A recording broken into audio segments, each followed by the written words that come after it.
What's up everyone, you're here at Savage Harry. We're dropping something epic today. What if Harry Potter built a secret harem with Fleur, Tonks and Narcissa? Like and subscribe if you enjoy. Let's get started. Chapter 1, The Weight of Still Water. Grimmauld Place smelled like old books and wood smoke, and Harry had decided that was exactly how he liked it. He'd spent 3 months after the Battle of Hogwarts convincing everyone he was fine, the press, the ministry, Hermione, Mrs. Weasley, and it had exhausted him far more than the battle itself. So when August settled over London like a warm, indifferent blanket, he'd quietly stopped answering owls, cancelled the standing invitation to Sunday dinners at the Borough, and retreated into number 12 with a pot of coffee and the growing suspicion that solitude was the most underrated thing in the world. He wasn't hiding. He was very clear on that distinction. He was thinking. The kitchen table was covered in parchment, not ministry correspondence, not fan mail, not condolence letters for the dead he couldn't stop cataloging in his sleep. These were his own notes, maps of old magical ley lines across Britain, transcribed passages from books he'd found in Sirius's library, tucked behind 3 layers of concealment charms, theories about what the resurrection stone had actually done to him when he'd held it in the forest, what the Hallows Together had meant, and why 3 months later he could still feel the pulse of other people's magic the way he used to feel cold and heat.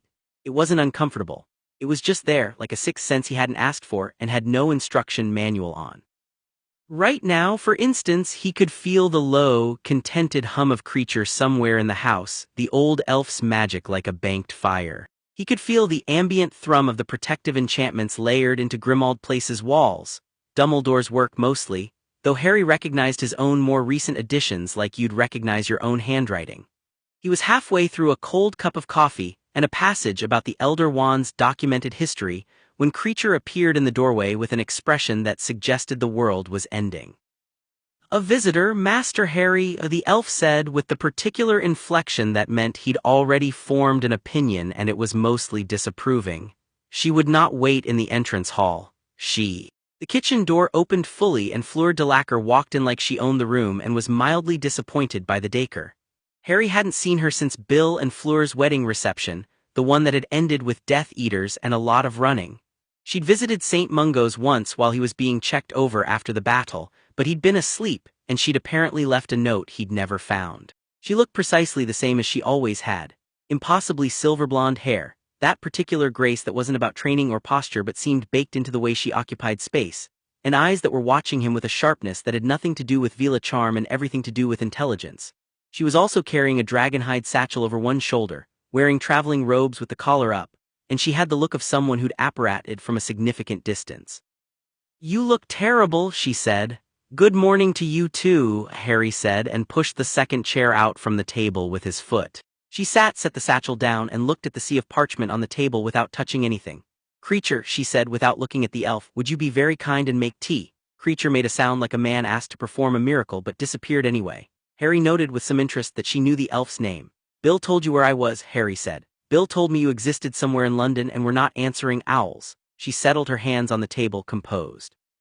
"I found where you were myself." Harry looked at her steadily. He could feel her magic, had felt it the moment she walked in. Where Creature's was warm embers, Fleur's was something brighter and stranger, a frequency that sat just slightly outside the normal range, the Vila inheritance running through her like silver wire beneath skin. It wasn't enchantment, she wasn't projecting anything, wasn't using it. It was just what she was. "How?" he asked. "You reset the Fidelius 3 months ago," she said. "But you used the same base arithmetic structure as the one Dumbledore cast on your mother's house in Godric's Hollow." "I recognized it. I've been studying his work for 2 years. A small pause. "I am better at this than most people assume." "I know," Harry said he did. He'd watched her work at the Triwizard Tournament when everyone else had been watching her walk. She'd solved problems while people were still cataloging the way she looked. Creature returned with tea, set it down with excessive ceremony and vanished again. Fleur poured without being asked, which told Harry she'd been in enough high-stakes situations that small social rituals had become reflexive calming mechanisms. She wrapped both hands around her cup and then she said, "There is something happening in the ministry, Harry. Something that I do not believe most people have noticed yet, and I need to speak to someone who will not immediately tell me I am being dramatic." "I have never once thought you were dramatic," Harry said honestly. The corner of her mouth moved, not quite a smile. "Non, you are one of the few." She reached into the satchel and produced a folder of parchment, placing it on the table between them without opening it. Bill has contacts in Gringotts. After the war there was an enormous amount of financial reorganization, estates going to the ministry under confiscation orders, vault access being revoked, that sort of thing. Most of it was legitimate, Death Eaters, collaborators, the obvious cases. She tapped the folder. But 6 weeks ago he noticed something. 14 estates, all of them belonging to families who had nothing to do with Voldemort, some of them actively part of the resistance, had their primary inheritance protections quietly removed.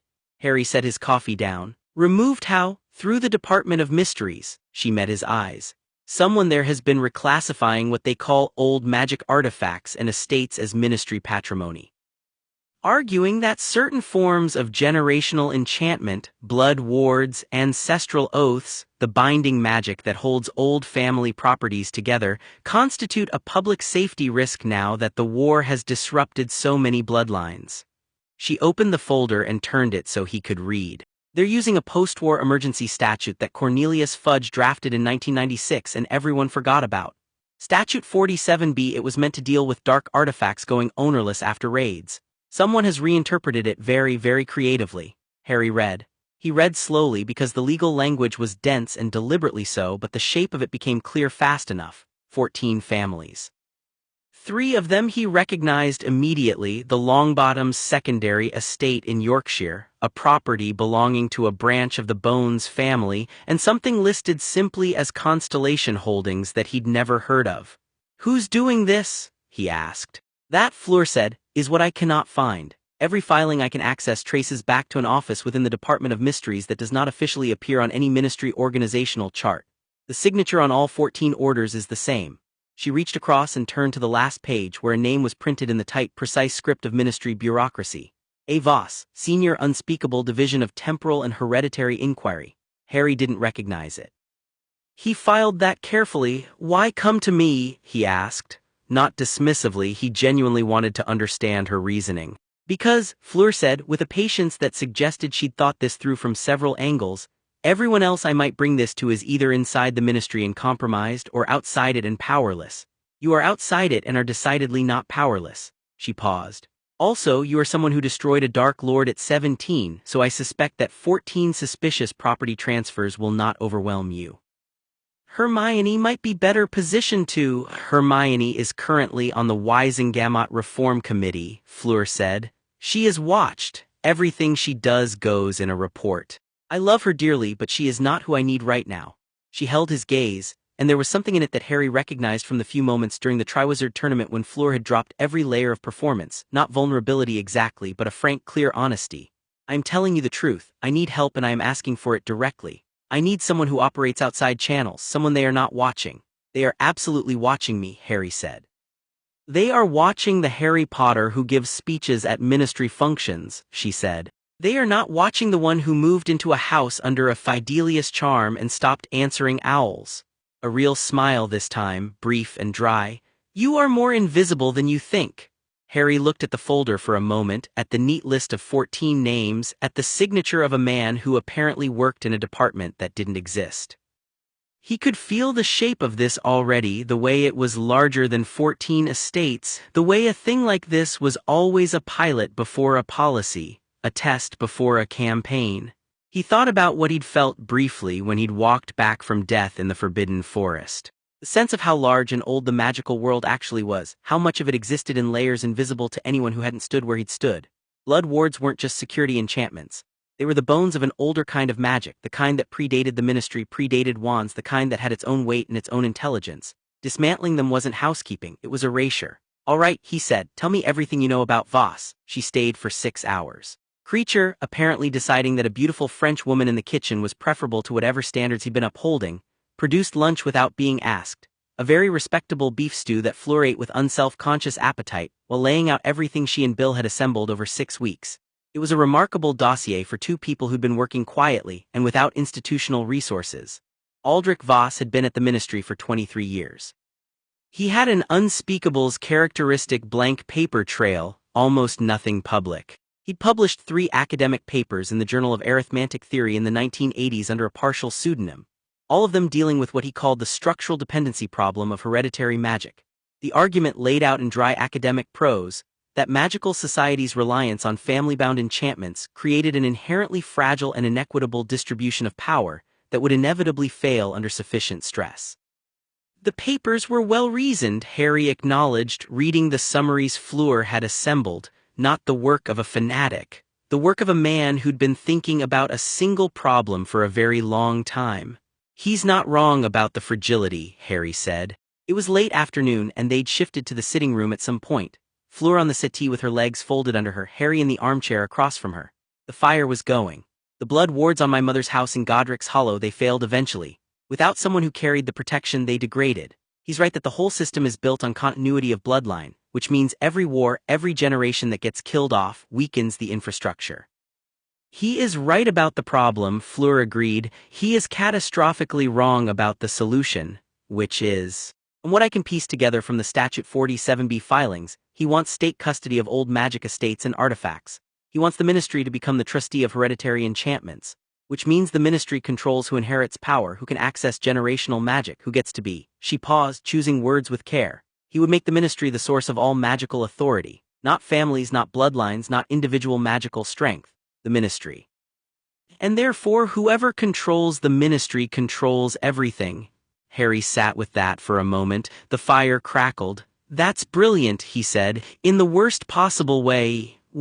Fleur tilted her head. He has been very patient. He has been building this since at least 1996. He may have been building it longer. The war was, I think it was useful to him. Not that he wanted it, but the chaos, the disruption of bloodlines, the emergency statutes, the fact that everyone is so exhausted from fighting obvious evil that a quiet bureaucratic restructuring looks like recovery rather than a second conquest. That landed. Harry stared at the fire for a moment, feeling the shape of it, and then he said, I need to see the original Statute 47B, not Voss's interpretation. The original text. I can get that, Fleur said, and I need to know which families are on the list. Not just the 14, I need to know which old magic estates in Britain haven't been targeted yet. Because he's working through them methodically, which means there's an order, which means there's a logic, and if I can find the logic, I can find the next target. He looked up at her. Can you stay in London? I can stay in London, she said without hesitation, which told him she'd already anticipated the question. Bill is managing things at home. He knows this is important. A small pause. He worries. But he understands. Where are you staying? I had not yet decided. Harry looked at the room around them. The house that was far too large for one person and a disapproving house elf, with its 11 bedrooms and its extensive library and its complicated history. He thought about the Fidelius charm and how the only person who'd found him through it had been Fleur Delacour, who'd cracked Dumbledore's arithmetic signature through sheer analytical skill. Stay here, he said. There's room. And you already know the location, so the Fidelius is moot in your case. She looked at him for a moment with an expression he couldn't entirely read. Then she said, simply, merci. She was an easy person to live with in a way he wouldn't have predicted. Not easy in the sense of undemanding. Fleur had opinions, and she expressed them, and she was not a person who softened her assessments to spare feelings. She told him on the second morning that his coffee-making technique was an embarrassment to the concept of coffee, demonstrated the correct method, and thereafter made the coffee every morning with the serene confidence of someone who has performed a mercy. She rearranged the parchment on his kitchen table by system rather than time, and the system was better than his, which he refused to say out loud, but she clearly knew because she looked extremely satisfied. She was also extraordinarily good company. She read, she worked. She sat across from him for hours at a stretch without needing to fill the silence with talk, which was something Harry had never found particularly easy with people, the comfortable silence. And when she did talk, it was precise and interesting and occasionally very funny in a dry way that ambushed you mid-sip. Tell me something, she said on the third morning, not looking up from the parchment she was annotating. When you died, when you went to King's Cross or wherever it was, did you see anything that told you how magic actually works? At the base level, Harry considered the question, it was more of a feeling than a vision. Like the magic in everything was all one thing, not separate. Like the distinction we make between my magic and your magic and the wards on this house is a convenience, not a reality. Fleur looked up at that. Her eyes were very focused. That is consistent with the oldest Vila oral traditions, she said. The idea that individual magical identity is a kind of focusing like a lens. The light exists without the lens. Yeah, Harry said. That's yes, exactly like that. Which would mean, she said slowly, that what Voss is trying to control isn't actually power itself, it's the access points to power. The channels, she was writing as she talked, her handwriting quick and European slanted. He cannot control magic, but if he controls every formal, institutionalized pathway to accessing hereditary magic, every estate, every artifact, every ancestral oath, he controls the lens without controlling the light, Harry finished. And most people don't know there's a difference, she said. Harry looked at her. She was bent back over the parchment, already moving to the next thought, and he felt something shift very slightly in the way he understood this situation, understood her. She wasn't just a woman bringing him a dossier, she was a thinking partner, a real one. You'd have been extraordinary at Ravenclaw, he said. She glanced up with a brief, brilliant look. The hat wanted to, I asked for Beauxbatons instead. Back to the parchment. Better food. The owl arrived on the 5th day, shortly before noon. It was addressed in handwriting Harry recognized with a complicated mixture of warmth and guilt. Tonks, the slightly mad scrawl of someone who'd learned to write ambidextrously, because she kept accidentally transfiguring her dominant hand as a child. He hadn't spoken to her since the battle either. He opened it. Harry, I know you're hiding, I'm not judging, I've been doing the same thing in a slightly more official capacity. I'm currently on assignment I cannot explain in writing except to say it's going badly and I've found something you need to know about. Actually, I think it's something we all need to know about, but I don't know who we is yet. I'm in Edinburgh. The assignment has a name or had one and it just went sideways in a way that's left me with more questions than the ministry knows I have. Can I come? TPS I'm fine, before you worry. Relatively fine, mostly fine. PPS the mostly is doing some work in that sentence. Harry handed the letter to Fleur without comment. She read it, handed it back. She is not fine, Fleur said. No, Harry agreed. He wrote back in 4 words, come immediately. Bring everything. Then he sent it and went to tell Creature they'd need a 3rd room prepared and tried not to think about the feeling that this was becoming something larger than 2 people and a dossier. It was becoming a shape he didn't have a name for yet, something purposeful, something built of exactly the right people for reasons he couldn't entirely articulate. He'd learned in the past year to trust that feeling. Tonks arrived just before midnight. She apparated directly into the kitchen, which meant she knew the address which Harry hadn't given her, which meant she'd either gotten it from someone who had it or she'd found it the same way Fleur had, through analysis and sheer stubbornness. Harry suspected the latter. She was a trained orer and she was very, very good. She appeared in the kitchen with a crack, slightly off balance, catching herself on the back of a chair, and in the half-second before she steadied herself, Harry got a look at her and understood the PS with sudden clarity.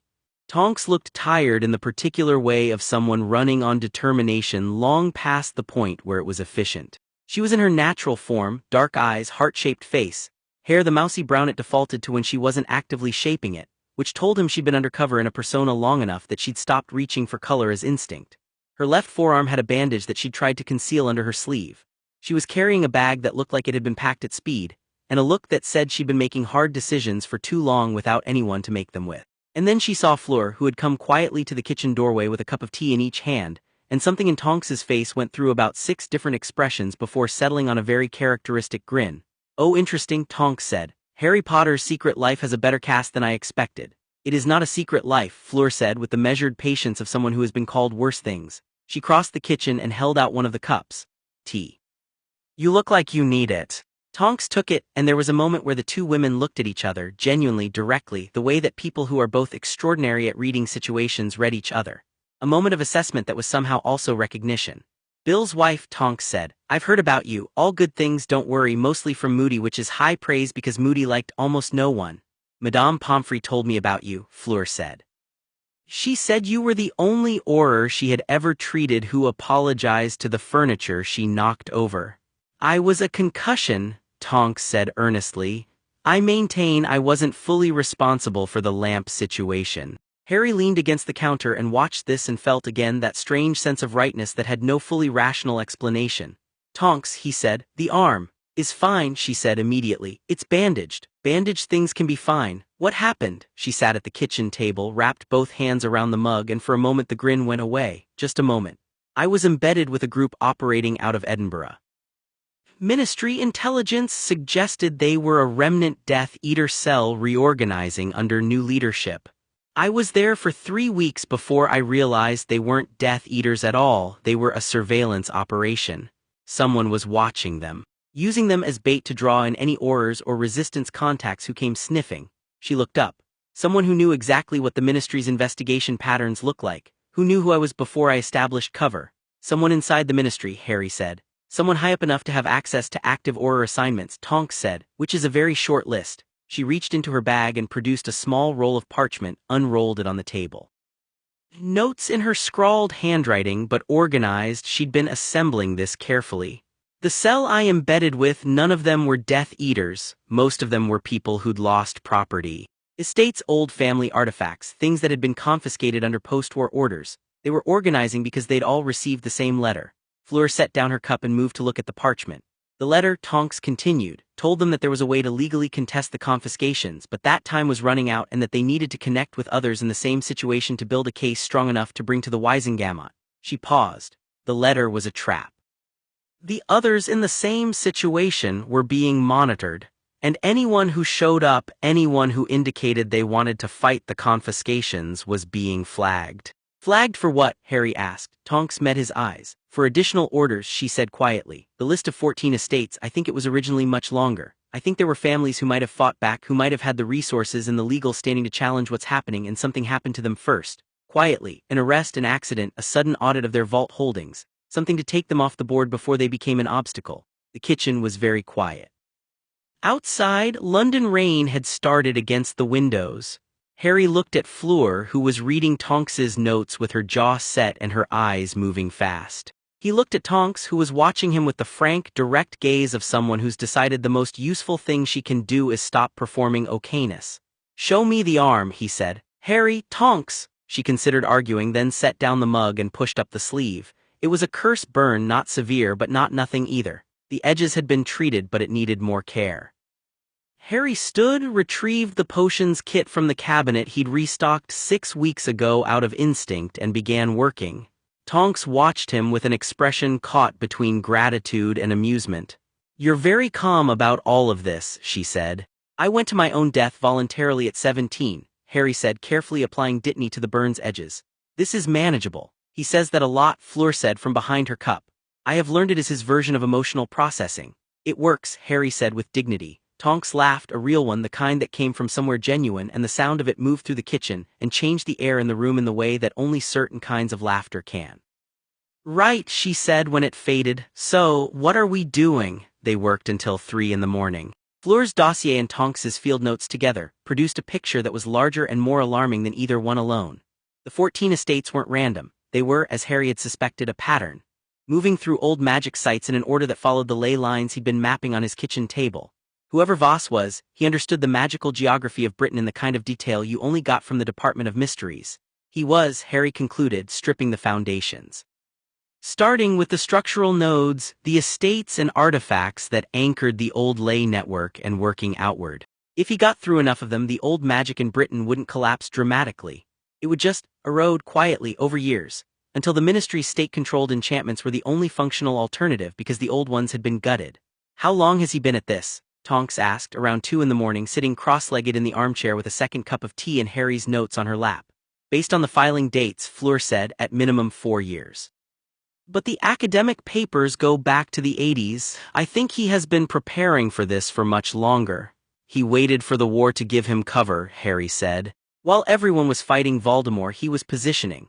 The war ends, there's chaos, there are emergency statutes lying around, there's a ministry desperate to look like it's handling the aftermath, and he moves." He picked up the page with the ley line map and the list of 14 estates overlaid on it. "He's smart, he's patient, he genuinely believes he's right. I can tell from the academic papers there's no grandiosity in them. He's not trying to become a Dark Lord. He thinks he's solving a real problem. That makes him more dangerous," Tonks said. "Yeah," Harry agreed. Fleur was watching him. "What are you thinking?" she said. "I'm thinking the next target on the list is the Constellation Holdings estate," Harry said. "I don't know what that is, but it's not listed under a family name, which means it's been held separately, possibly for protection. And it's third from the end of the ley sequence, which means it's structurally critical, probably an anchor point." He set the map down. "And I'm thinking we need to understand what it is before Voss files his next order." "Constellation Holdings," Tonks said thoughtfully. "I've seen that name. In the surveillance files from Edinburgh, someone mentioned it. One of the people in the cell, they'd received a warning about it. About the holdings being at risk." She frowned, reaching into her bag. I wrote it down because it seemed significant and I didn't know why. She found the note. Read it. Her eyebrows went up. What? Harry said. She handed him the note. He read it. Constellation Holdings, Black Family Trust, held in secondary beneficiary status since 1996. Primary heir H. J. Potter. Secondary trustee N. Malfoy née Black. Harry stared at the note for what was probably a full 10 seconds. Then he said, I own an estate I didn't know I owned. Apparently, Tonks said, and the co-trustee is Narcissa Malfoy. Apparently, Tonks said again with slightly more careful neutrality. Fleur was very still. She saved your life, she said. At the Battle of Hogwarts, she lied to Voldemort's face and told him you were dead. I know, Harry said. She is not what people say she is, Fleur said, which was a carefully chosen sentence that implied she knew something specific about Narcissa Malfoy. Harry looked at her and she held his gaze. I have met her, twice professionally before the war. She is intelligent, she is ruthless when she needs to be. And she has been surviving in an impossible position for 20 years. A pause. She would know what Constellation Holdings is, she would know its importance. Harry looked at the name on the note. Narcissa Malfoy née Black. She was currently living at Malfoy Manor. Lucius was in Azkaban awaiting sentencing. Draco had retreated somewhere quiet, and Narcissa was occupying the manor with the quiet composure of someone standing in the middle of a ruin and refusing to be ruined. He thought about the moment in the Forbidden Forest, the cool hand on his chest, the voice close to his ear asking him quickly and quietly whether Draco was alive, the calm, deliberate lie told to Voldemort's face. He thought about what it cost to do that. Not courage in the dramatic sense, in the cold, sustained, mathematical sense. The courage of a chess player sacrificing everything on a move no one else could see. I need to go and see her, he said. That, Tonks said, is going to be a very interesting conversation. Most of the best ones are, Fleur said. Harry looked at the two women in his kitchen, at the parchment between them, at the shape of the thing they were building together without quite having agreed to build it. He thought about Voss, patient in his dark office in a department that didn't exist. He thought about 14 estates. He thought about the light moving through the lens. Get some sleep, he said. Both of you will start planning in the morning. He walked to the window and looked out at the rain and London dark beyond it, and he felt, not the exhaustion he'd been living in since May, not the hollow nothing he'd been managing with coffee and solitude and maps. He felt something clarify, the way a fire shifts from a collection of flames into a single solid heat.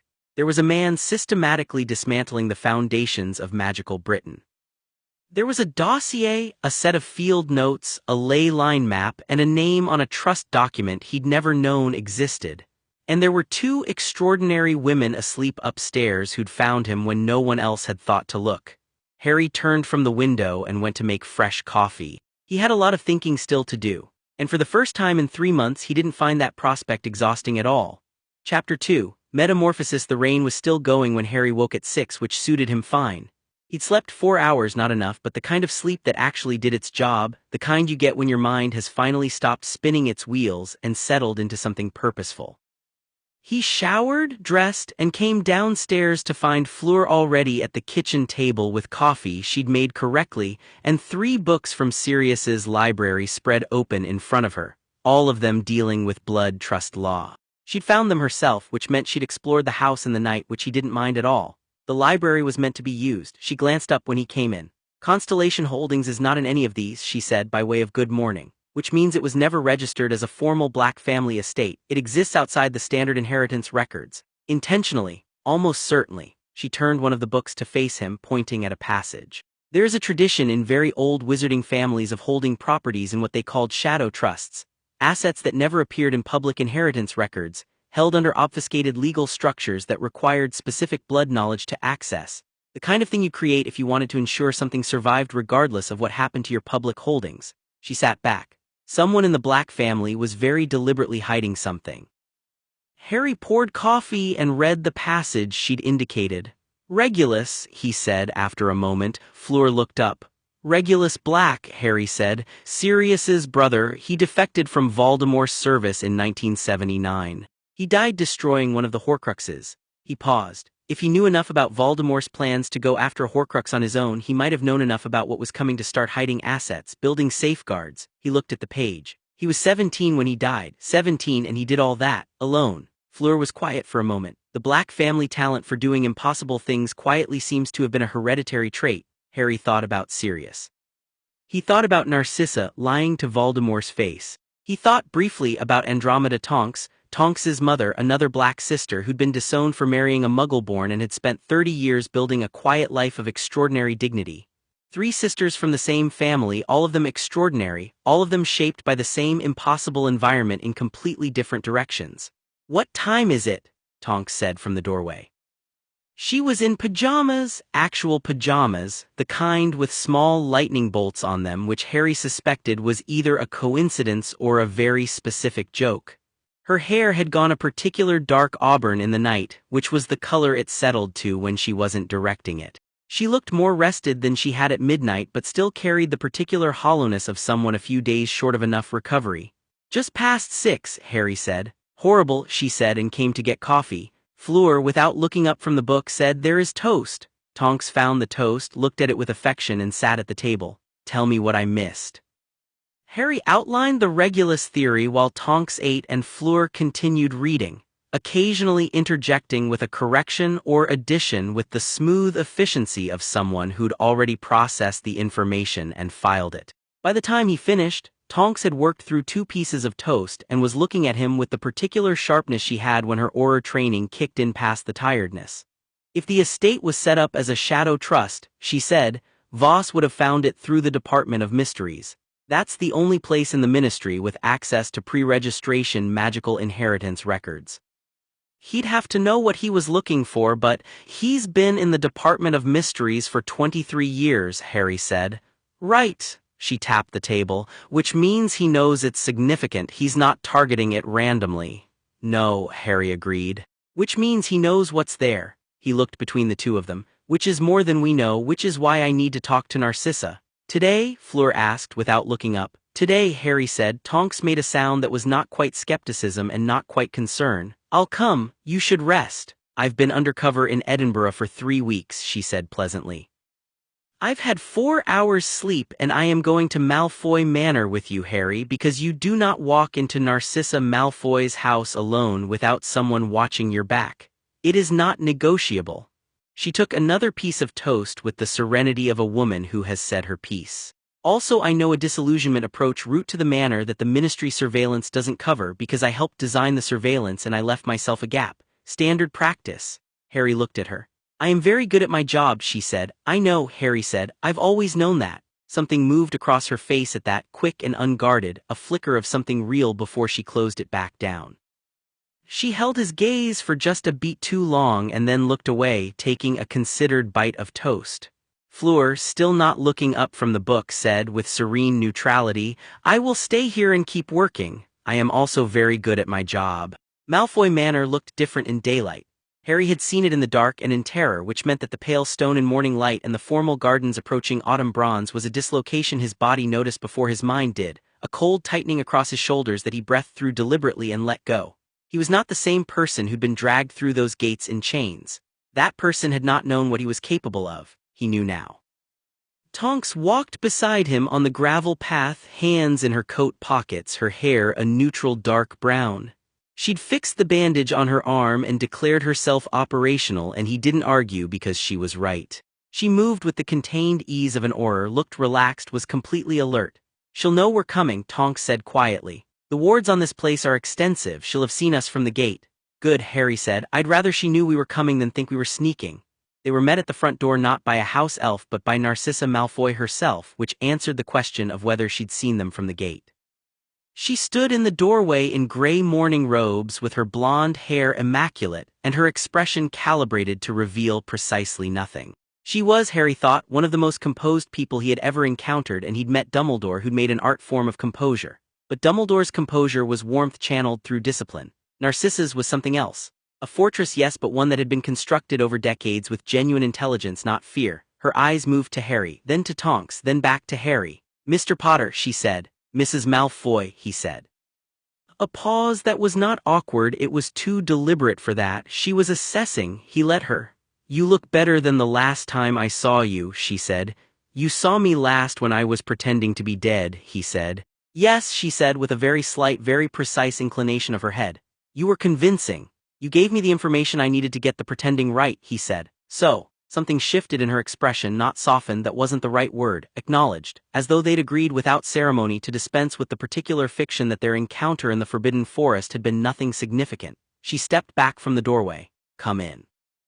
The morning room was nothing like Harry remembered from his one previous visit, possibly because he'd been too terrified on that occasion to look at morning rooms. It was bright, unexpectedly, with south-facing windows and pale furniture that looked like it had been chosen by someone with actual taste rather than someone demonstrating wealth. There were flowers on the table. Real ones, slightly past peak, which was the detail that told him she lived in this room rather than performed it. Narcissa poured tea from a service that was already on the table. She'd anticipated this then, and sat opposite them with the unhurried certainty of a woman who had been navigating conversations designed to destabilize her since early adolescence. "You're here about Constellation Holdings," she said. Harry, who had been preparing to approach it obliquely, stopped. Then just said, "Yes. I've been expecting someone to come about it for approximately 6 weeks," she said. "I confess I didn't expect it to be you." She added a precise half measure of milk to her tea. "I also did not expect it to take this long. The Statute 47B filings have been moving faster than I anticipated." "You knew about Voss," Tonks said. Narcissa looked at her with an expression that was not unfriendly but was very clear about its hierarchy. "I've known about Aldrich Voss," she said, "since 2001. He approached my husband about a research partnership. Lucius declined, which was one of the very few good decisions Lucius made in the last decade, but I made it my business to understand what Voss was doing."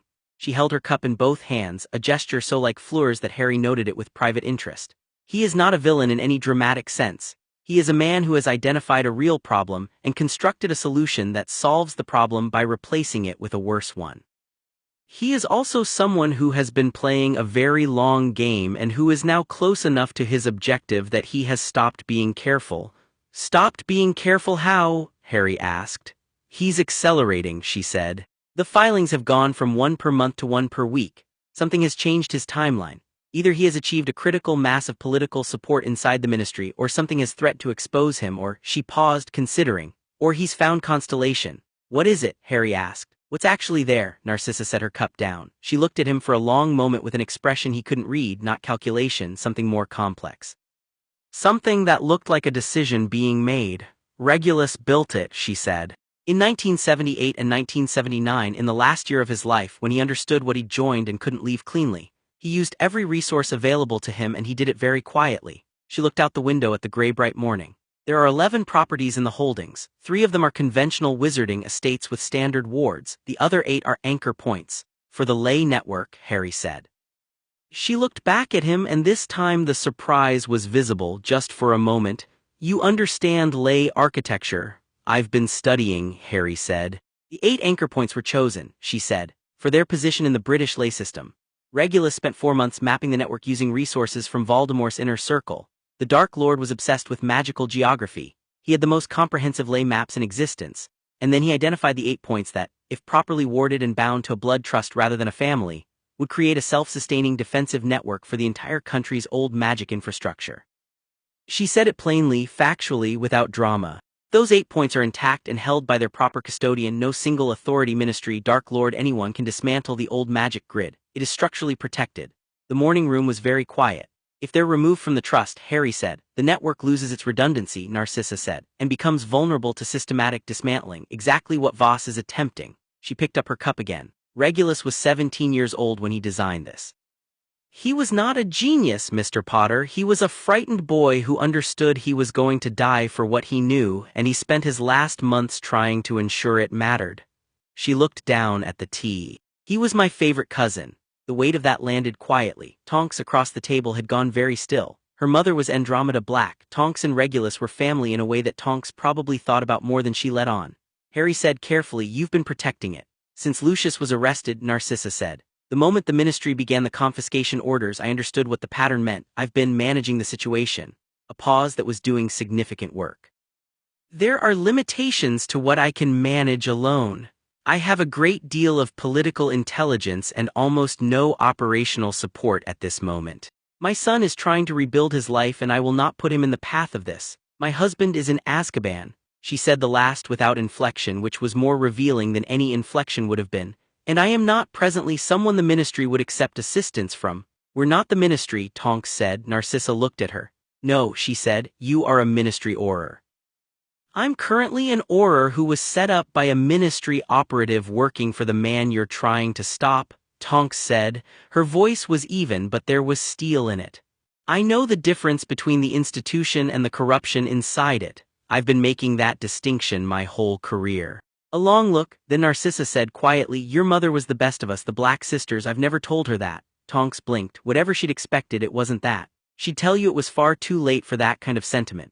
Yes, Narcissa said with something that was not quite a smile. She would, she'd be right. She looked at Harry. What are you proposing? We need access to the full Constellation Holdings documentation, he said. Everything Regulus left, the ley maps, the trust structure, the binding oaths. We need to understand exactly what we're protecting before we can protect it. And we need to do it quickly because Voss is moving. The documentation, she said, is not in any physical location. Then where is it? It's bound, she said. The entire record of Constellation Holdings, the deeds, the maps, Regulus's notes, everything is bound in a blood trust that can only be accessed by the primary heir and the secondary trustee simultaneously, acting in the same place at the same time. She met his eyes. You and I would need to access it together. Harry looked at her steadily. All right, she held his gaze. You would trust me with that? You saved my life, he said. And you've been protecting a network Regulus built to protect magical Britain since before I was born. Yes, I trust you with it. Another long silence. Something passed through Narcissa Malfoy's expression that Harry thought, if he had to name it, was the very specific relief of someone who has been holding something very heavy alone for a very long time and has just been offered help. There is one more problem, she said. I cannot leave the manor. Ministry restriction? Tonks asked. Post-war condition of release, Narcissa said. I am permitted the manor grounds and the village. I cannot apparate. I cannot use the Fleur network to any destination outside an approved list. She was matter-of-fact about it. My approved list is 3 healers and a solicitor. How long? Harry asked. Until Lucius's sentencing, which is at present indefinitely postponed. She said it without bitterness but without pretending either. Harry thought for a moment. I can fix the restriction. She looked at him. The Auror office issues those conditions, Tonks said, following his thinking instantly. And the head of the Auror office has override authority in cases where the restricted party is required as a witness or material contributor to an active investigation. She paused. We'd need to open an investigation. Open it, Harry said. Harry, I'm not currently the head of the Auror office. Robards listens to you, Harry said. And he listens to me. I'll go with you if you need me to. He looked at Tonks directly and he put everything he meant into it, not just the instruction but the faith behind it. He'd watched Tonks function under Moody. He knew exactly what she was capable of. You can do this. Tonks held his gaze for a moment that was longer than strictly necessary. Something in her face shifted, settled. Yeah, she said quietly. I can. They left Narcissa with the agreement to return within 48 hours, and Harry shook her hand at the door, which she seemed to find faintly surprising, and then they walked back down the gravel drive through the autumn morning. The bureaucratic infrastructure of the Auror office was exactly as tedious as Harry had expected, and Tonks navigated it with the efficient savagery of someone who had been navigating it for years, while simultaneously being infuriated by it. She filed a case initiation report with Robards, classified single-page referring to an active threat to national magical infrastructure, and requested an emergency override of movement restrictions for a material witness. Robards was a blunt, practical man who had no patience for political games and a great deal of respect for Tonks's track record. He looked at the report, looked at Harry who was sitting in the corner of his office doing his best impression of someone who wasn't quietly ready to argue with anyone who pushed back, and said, Done. 48 hours initial, renewable. That's it, Tonks said. You just told me someone in the Department of Mysteries has been running unauthorized operations against old magic estates using emergency statutes, Robards said. Do I look like I want to wait around and find out what they do next? He signed the override and pushed it across the desk. Do not tell me details I'll have to report. Do tell me if you need backup.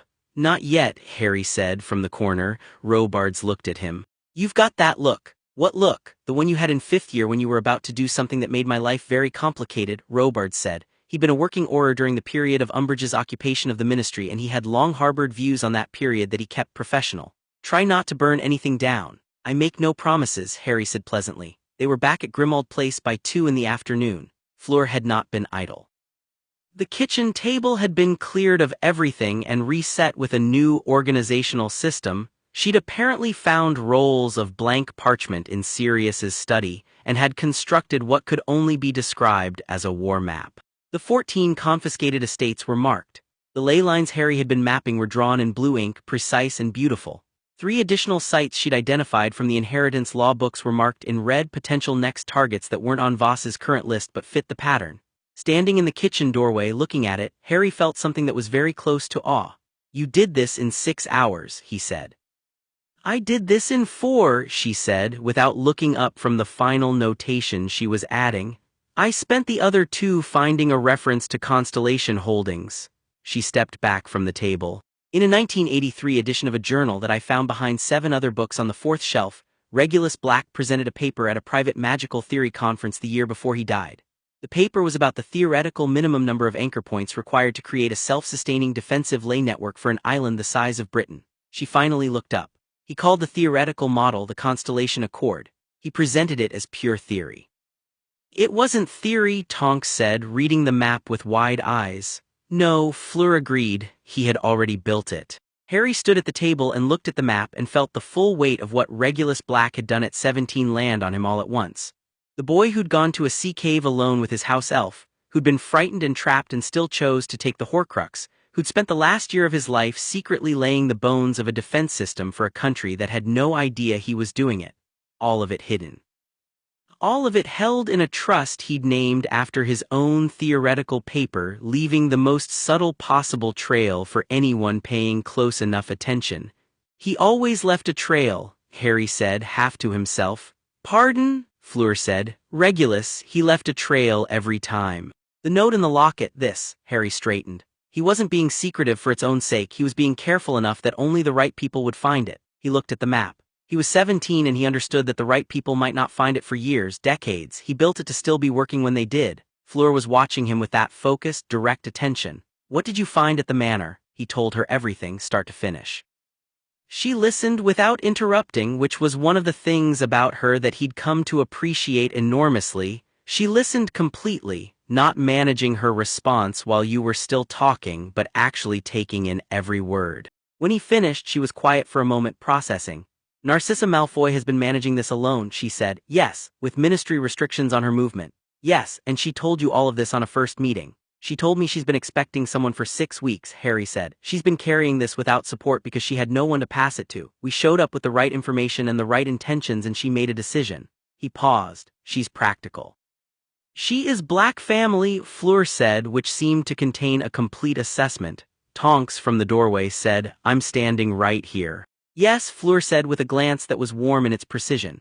"And you also made a practical decision today and filed case paperwork that opens you to professional risk if this goes wrong. So the observation applies generally." Tonks blinked, then she looked at Harry. "I like her," she said in a tone of mild surprise as if she'd expected not to. "She grows on you," Harry said. "I am still in the room," Fleur said. They ate dinner at the kitchen table, all 3 of them, Creature having produced an improbable roast considering he'd been given about 20 minutes warning. Tonks had changed her hair to a deep red without apparent intention, which Harry had learned meant she was thinking hard and not directing it consciously. She ate with the unself-conscious appetite of someone who hadn't had a proper meal in days, and somewhere between the main course and the moment Creature appeared with an actual dessert tart which no one had asked for, she seemed to make a decision. "Can I tell you something?" she said, not quite looking at either of them. "Always," Harry said. She pushed a bit of pastry around her plate. "When I was in Edinburgh, the 3 weeks undercover," a pause, "I lost the shape of myself around day 12. It happens on long embeds, you stop instinctively reaching for your own face. And I'm a metamorph magus, so for me it's literal. I'd get up in the morning and not know what to put on until I decided what the persona would be doing that day." She said it lightly, but not lightly enough. "One morning I couldn't do it at all," she said. "I just sat there for 20 minutes trying to figure out which face was the right face to put on and I couldn't find mine. Underneath the persona." She looked up. "That's never happened before, in 11 years of field work." Harry said nothing because she wasn't finished. "I know who Nymphadora Tonks is," she said, with a self-deprecating edge on the name she'd always professed to hate. "I know what I stand for and who I love and what I'm good at. But when everything external is stripped away, when I'm somewhere unfamiliar, alone, not allowed to be myself, I don't know if I know what I actually look like, what I actually am underneath all the faces." She was looking at the plate. Fleur was watching her with an expression of complete, focused attention that had nothing professional about it. Harry said, "What color did you settle on that morning?" Tonks blinked. "What? Your hair, what color did you settle on?" She thought about it. "Dark auburn," she said slowly. "Like it's my sort of natural default, actually. The color it goes when I'm not directing it. I don't usually choose it on purpose." "So when you couldn't figure out who to be," Harry said, "your magic chose your own face." A beat of silence. "That's," she started. "Yeah," he said. She looked at him. There was something in her eyes that was almost fragile, which was not a quality he associated with Tonks at all, and which was therefore particularly powerful. He held her gaze steadily, and he let her see that he meant it, not as a comfort, not as a platitude, but as an observation about something real. Fleur quietly said, "Your magic knows who you are even when you don't. That is not nothing." Tonks looked at her, then she looked back at Harry. Then she laughed, that real laugh again, the genuine one, and the tension went out of the room like a tide going out. "Right," she said. "Okay, that's yeah." She picked up her fork. "What I'm saying is that this is the most comfortable I've felt in 3 weeks, and I'm aware that's a slightly embarrassing thing to admit in someone's kitchen when I barely—" She stopped.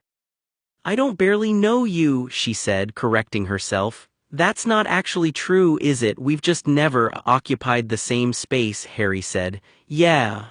A pause. "I like it," she said simply. Harry looked across the table at her, and then at Fleur, who had returned to the map she'd brought to dinner and was annotating something with the focus of someone conducting a conversation with the data rather than interrupting the human moment. She was giving them the room, which was its own kind of grace. He felt the constellation of it, 3 points of light in this old house that had held too much silence and grief, and not enough of this, whatever this was.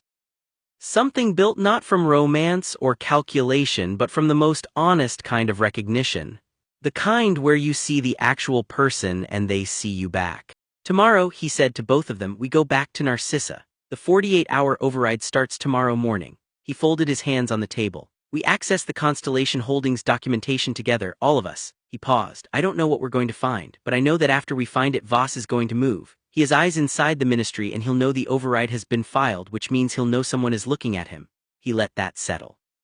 "Things are going to move quickly." "We are ready," Fleur said without looking up from the map. "You don't seem worried," Tonks said, looking at Harry. "I'm not," he said honestly. "You should probably be at least a little worried." "I have you," he said, nodding toward Fleur as well, "and tomorrow we'll have Narcissa. I've gone up against worse odds with less." He stood, beginning to clear the plates.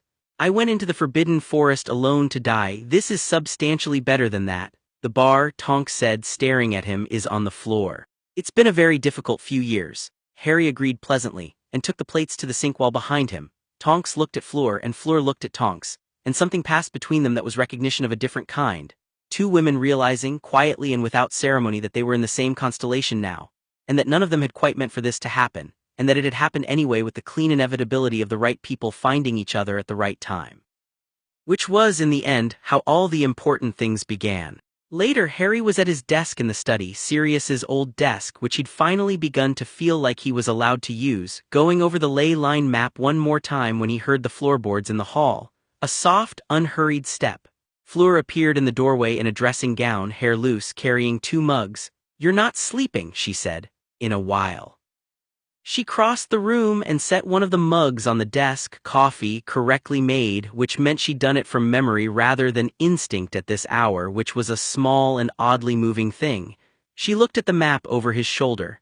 "The gap," she said, pointing, "between the 5th and 6th anchor points. That is where Voss will try to create the break. If he can sever that section of the ley line from the Constellation Holdings structure, the whole southwestern quadrant of the network becomes unanchored." "I know," Harry said. "There's an estate in Somerset that's not on his current list. It should be." She reached past him and marked it on the map in red, her forearm beside his on the desk. And for a moment they were both looking at the same point on the same parchment with the same understanding of what it meant. And the closeness of it was something Harry was very aware of and chose to simply inhabit rather than analyze. "Go to sleep," she said, straightening up. "You will think better in the morning. You sound like Hermione." "Hermione is right about sleep," she said. "She is wrong about coffee but right about sleep."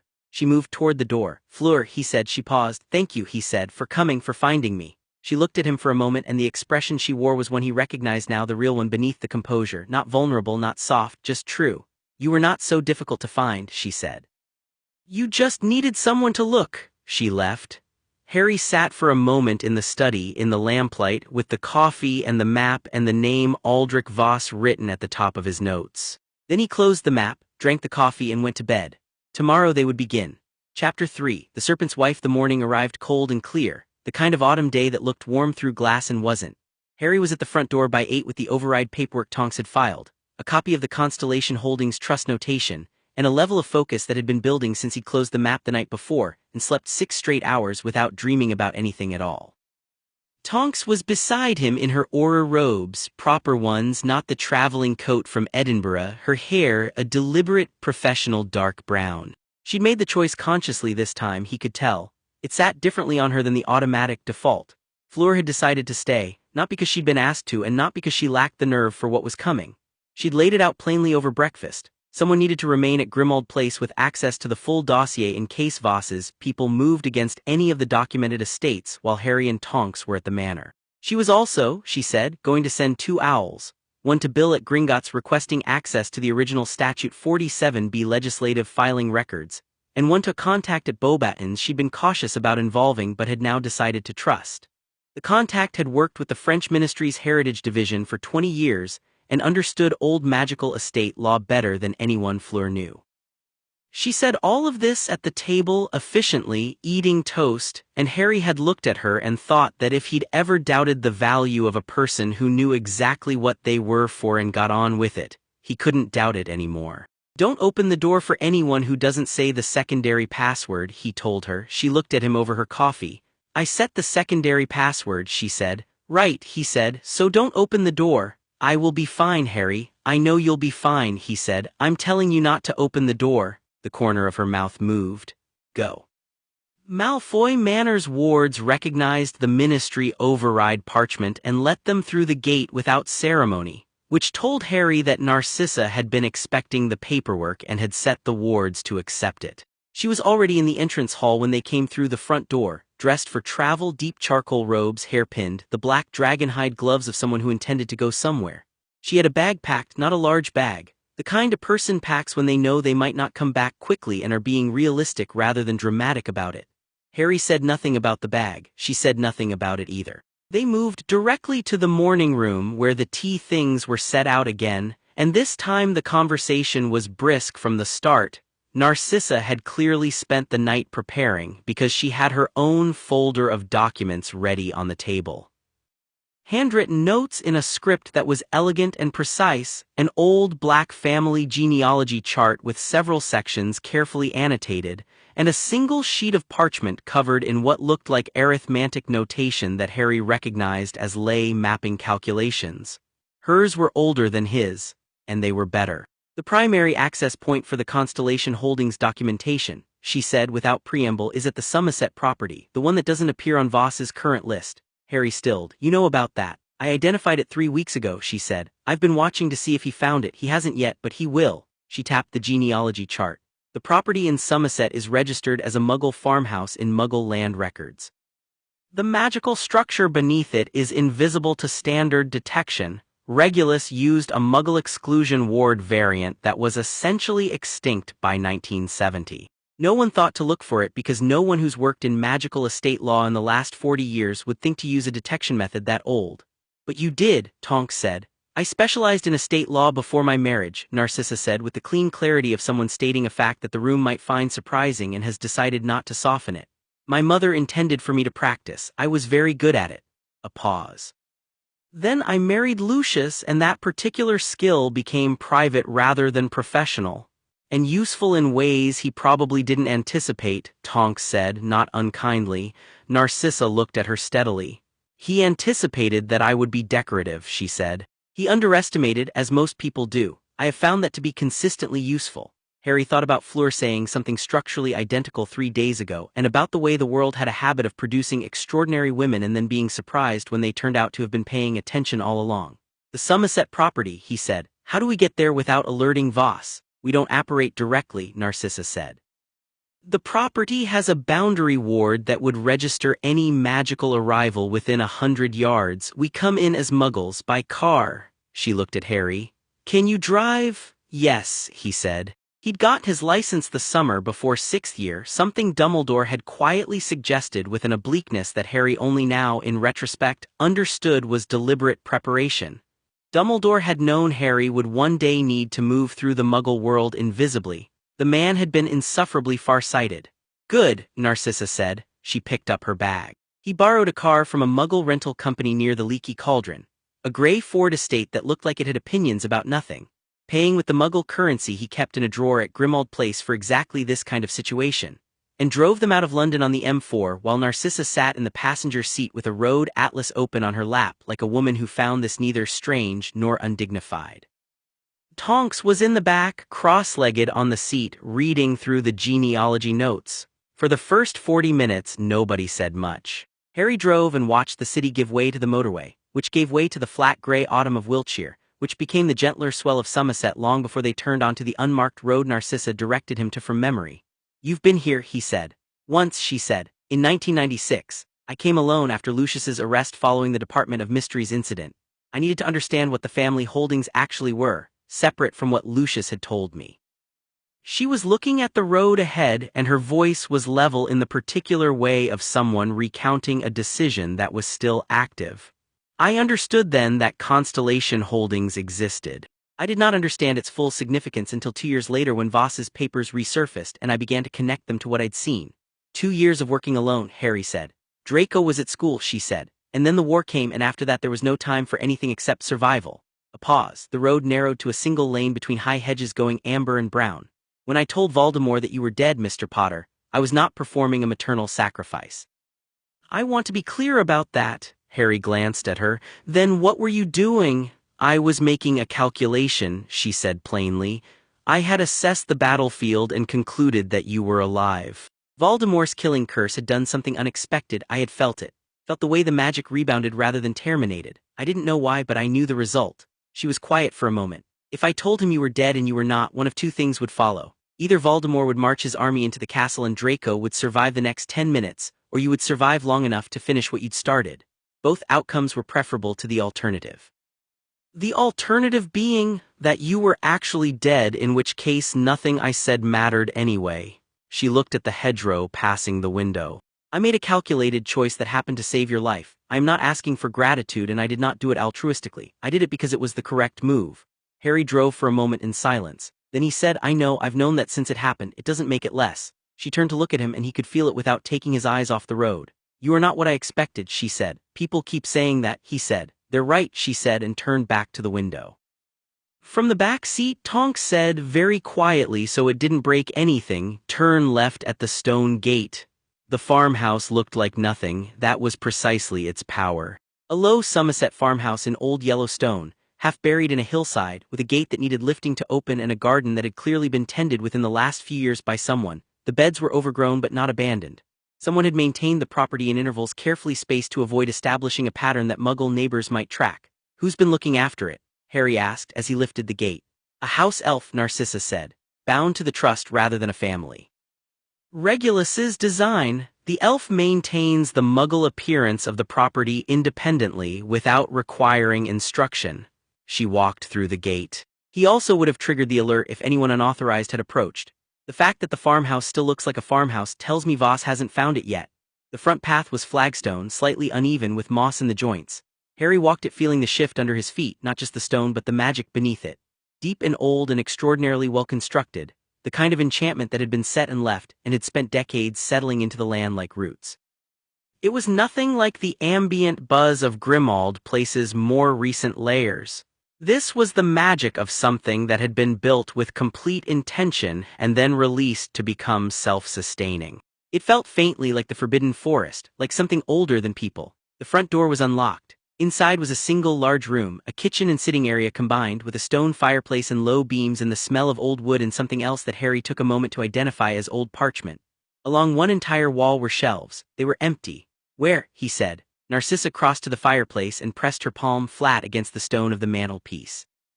Her magic moved out from her hand. Harry felt it, that silver thread quality she shared with the other Black sisters, refined and deliberate. A section of the wall beside the fireplace shifted.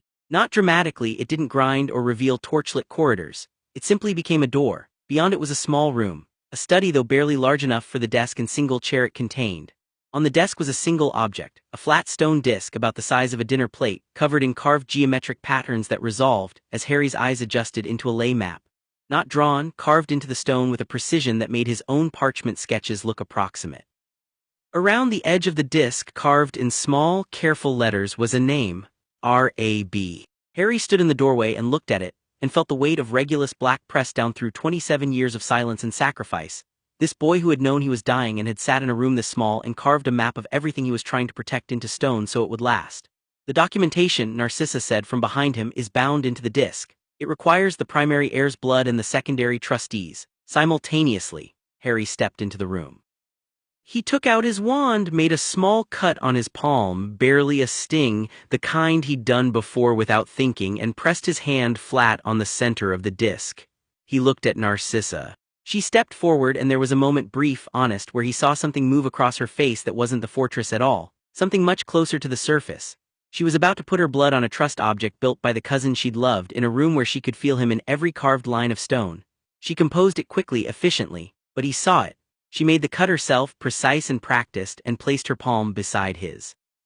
The disc glowed, not the theatrical glow of a showpiece spell, but a deep, low internal illumination, the magic activating through the stone like blood through a circulatory system. The carved lines brightened one by one, tracing the ley network across the disc's surface, and then the room filled with something that wasn't light and wasn't sound but was both simultaneously. A pressure of information, dense and structured, that Harry's post-Hallows awareness caught and sorted with a speed and clarity that would have been impossible a year ago.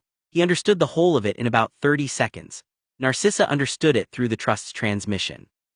He could feel her processing it beside him, the quality of her magic shifting from active to receptive. They both lifted their hands at the same moment. The room was very quiet. 11 properties, Harry said. 8 anchor points, Narcissa confirmed. And the Somerset property is the keystone, Harry said. The others can maintain without intervention. This one can't. It requires active magical reinforcement he calculated, every 6 months. Based on the last reinforcement date carved on the inner ring, the next window is in 16 days. If the window passes without reinforcement, Narcissa said, the southwestern quadrant of the network begins to degrade.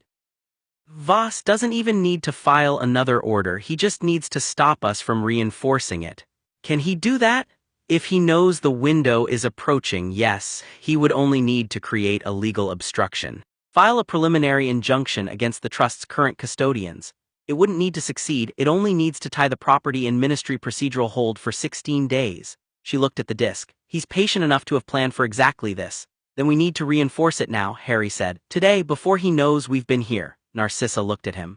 The reinforcement requires both custodians and is a significant working.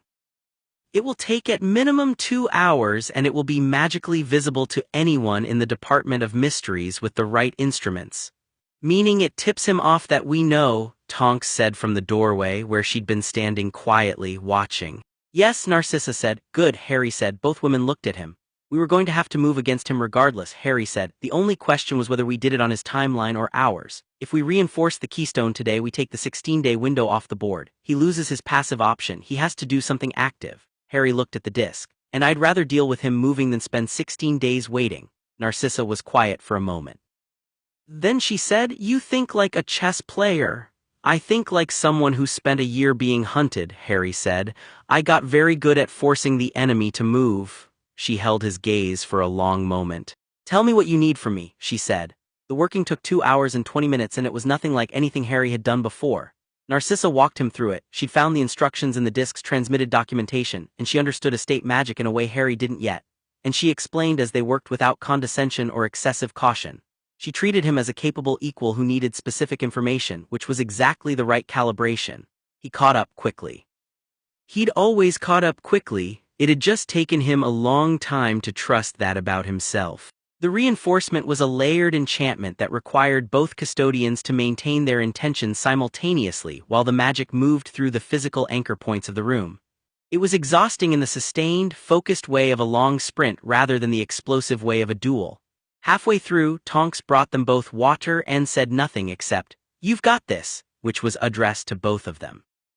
When it was done, the stone disc glowed a steady, clean blue-white and the room felt changed, denser, more settled, like a building after the foundations have been reinforced. Harry sat on the floor with his back against the desk, because that seemed like the most immediately available option, and breathed for a moment.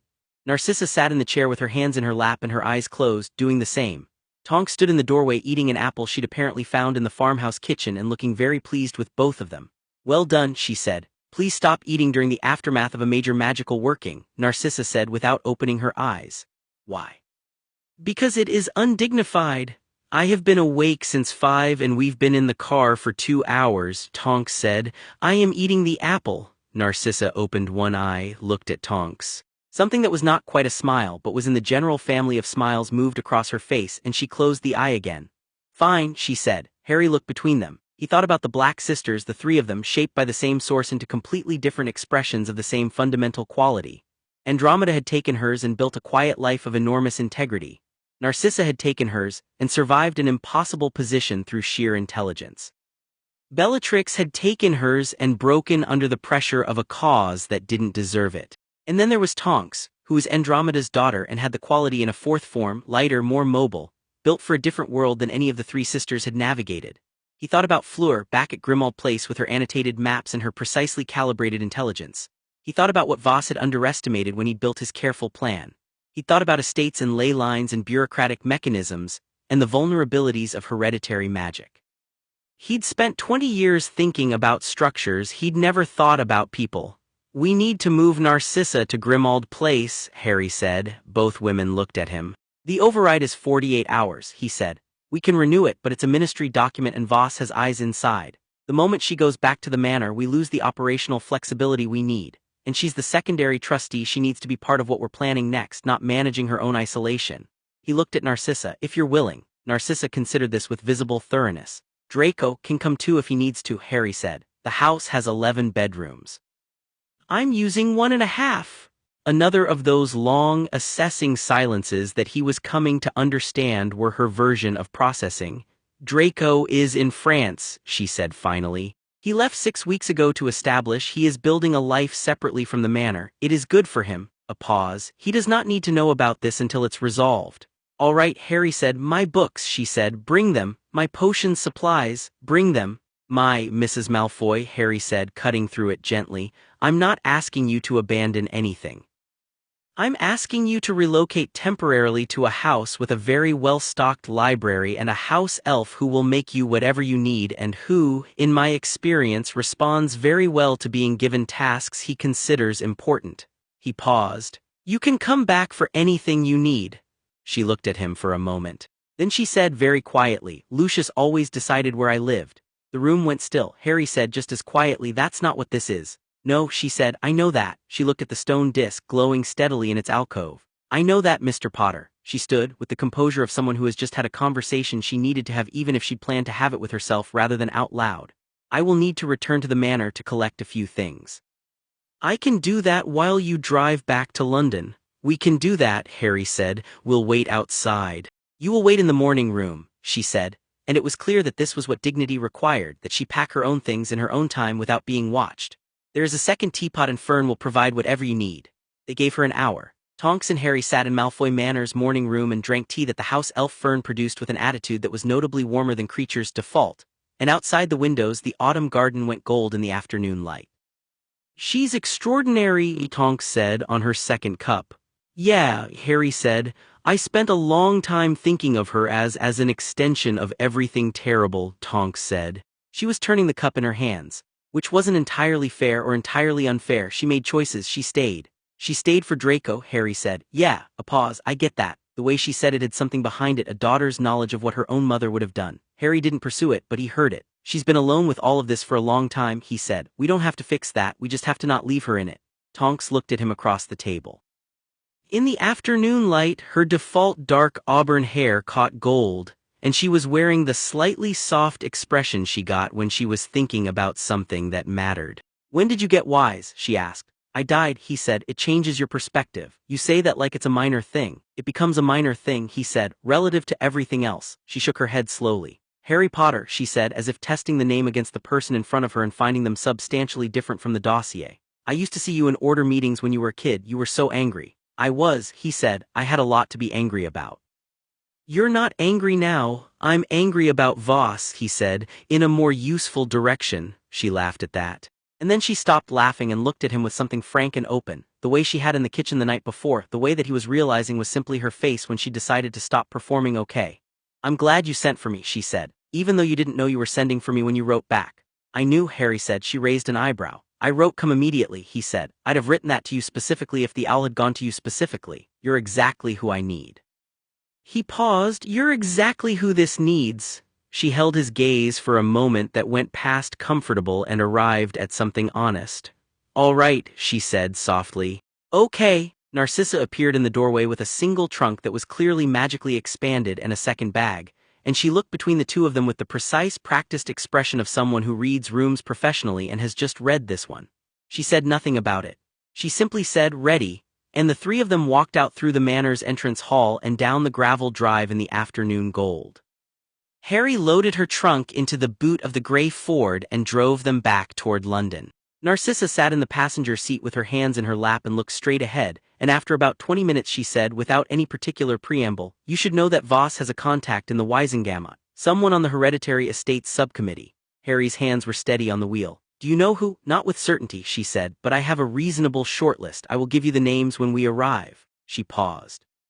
I also want you to understand that what we did today at the farmhouse, the reinforcement, will have registered in the Department of Mysteries. We have perhaps 24 hours before Voss understands that someone has accessed the primary trust documentation. He'll move, Harry said. He'll move, she agreed. Good, Harry said for the second time that day. Narcissa looked at him. You are looking forward to it, she said, and it was not an accusation, it was an observation delivered with something approaching appreciation. I'm looking forward to it being over, Harry said. The fastest way to finish it is to make him move before he's ready, so yes. You were a Gryffindor, she said. Is that a problem? She was quiet for a moment. In my experience, she said, the most effective people are Slytherin in patience and Gryffindor in nerve. The ones who have only one or the other tend to be predictable. She turned to look at the road ahead. You appear to have both. And you, he said. She smiled, actually smiled briefly and completely, and it transformed her face in a way that was startling because it was so genuine, no performance in it at all. I am entirely Slytherin, she said, which is why I need you. Harry laughed, and it was real, and the grey car moved through the autumn afternoon toward London while behind them Tonks had fallen asleep against the window with her hair going auburn in the last of the light, and the stone disc on the Somerset farmhouse glowed quietly in its alcove like a heartbeat that intended to keep beating regardless of what anyone tried against it. Grimmauld Place looked different when they arrived. Not visibly, it was the same dark townhouse, same iron railings, same London terrace either side, but Harry felt the difference before he reached the door. Something in the quality of the wards, they'd been reinforced, carefully and cleverly with additional layers he hadn't put there. Someone who understood protective enchantment at a sophisticated level had been working on the house all day. He opened the door. The entrance hall was the same, but from the kitchen came the smell of food and the specific quality of lamplight that meant the evening had been inhabited by more than one person. Harry walked down the hall and into the kitchen and stopped. Fleur was at the table, and across from her was a woman he didn't recognize, small, gray-haired with the compact stillness of someone who has been powerful for a long time and learned to carry it quietly. Between them on the table were papers, two of them covered in Fleur's handwriting and a third that looked like an official French ministry document. Fleur looked up. The owls moved faster than I expected, she said. Harry, this is Celeste Morrow. She was head of the French ministry's Patrimoine Magique division for 15 years. She is the person who wrote the international framework that the British Statute 47B was apparently based on before someone modified it. Celeste Morrow looked at Harry with dark, sharp eyes. You are taller than the photographs, she said in accented English. Then she looked past him at Narcissa and her expression shifted into something careful and professional. Madame Malfoy, she said. Celeste, Narcissa said with an inclination of her head that suggested they knew each other. You two have met, Harry said. She consulted on the Malfoy estate restructuring in 1999, Narcissa said. And I see now why that consultation took the turns it did, Celeste said, which seemed to contain an entire conversation Harry wasn't privy to. She looked back at Harry. Your friend showed me the Statute 47B reinterpretation, the one your Voss has been using. She put two fingers on the French ministry document. The original framework, my framework, does not permit what he is doing. He has not reinterpreted the statute. He has falsified the precedent. The international case law he cites in support of his 47B applications, 2 of those cases do not exist. Harry sat down. He invented the precedent, Tonks said from the doorway, having woken from the car sleep at some point and followed them in. 2 of the 5 supporting cases, Celeste said, fabricated whole. The citations look legitimate at a glance. They have proper formatting, legitimate-seeming case numbers, but there are no corresponding records in the international registry. She looked at Harry. He needed the legal architecture to be airtight before he moved, and it almost is, but it is not. If we can demonstrate the fabrication, Fleur said, to the right body, not the ministry, an external body, the International Confederation of Wizards Hereditary Review Board, Narcissa said immediately. It has jurisdiction over cases involving falsification of international magical law. The ministry cannot override it. She was already thinking several moves ahead. Harry could see it, the chess player's forward vision calculating consequences. If we file with the review board, Voss's entire 47B application history becomes frozen pending investigation. Every confiscation order, every estate transfer. He can't finesse his way out of that, Harry said. Not legally, Narcissa agreed, which means his remaining options become significantly less civilized. The kitchen was quiet for a moment. He'll know we found the fabrication, Harry said. He's already going to know we accessed the trust documentation in Somerset. When we move on the review board, he'll understand we're not just investigating, we're dismantling his legal framework. He looked at the people around the table, Fleur, Narcissa, Tonks, Celeste. He's going to come at us directly. Let him, Tonks said. Let him, Fleur agreed in the same tone, which surprised Harry slightly because it was very different from her usual careful phrasing. She caught his expression and said, I am tired of careful men who underestimate everyone around them. Let him move. Narcissa, already writing something on a fresh sheet of parchment, said without looking up, the review board filing requires documentation from the primary custodian of the affected trust. That is you, she looked at Harry, and 3 supporting witnesses with direct knowledge of the affected estates. That is us. She gestured at Tonks and Fleur, and an international expert who can verify the fabricated precedents. Celeste lifted her hand. Present. And someone with standing in both the British ministry and the international framework, Narcissa added. Harry thought for exactly 3 seconds. Kingsley Shacklebolt, he said. Narcissa paused her writing, nodded once. Yes, she said. He'll do. I'll contact him tonight, Harry said.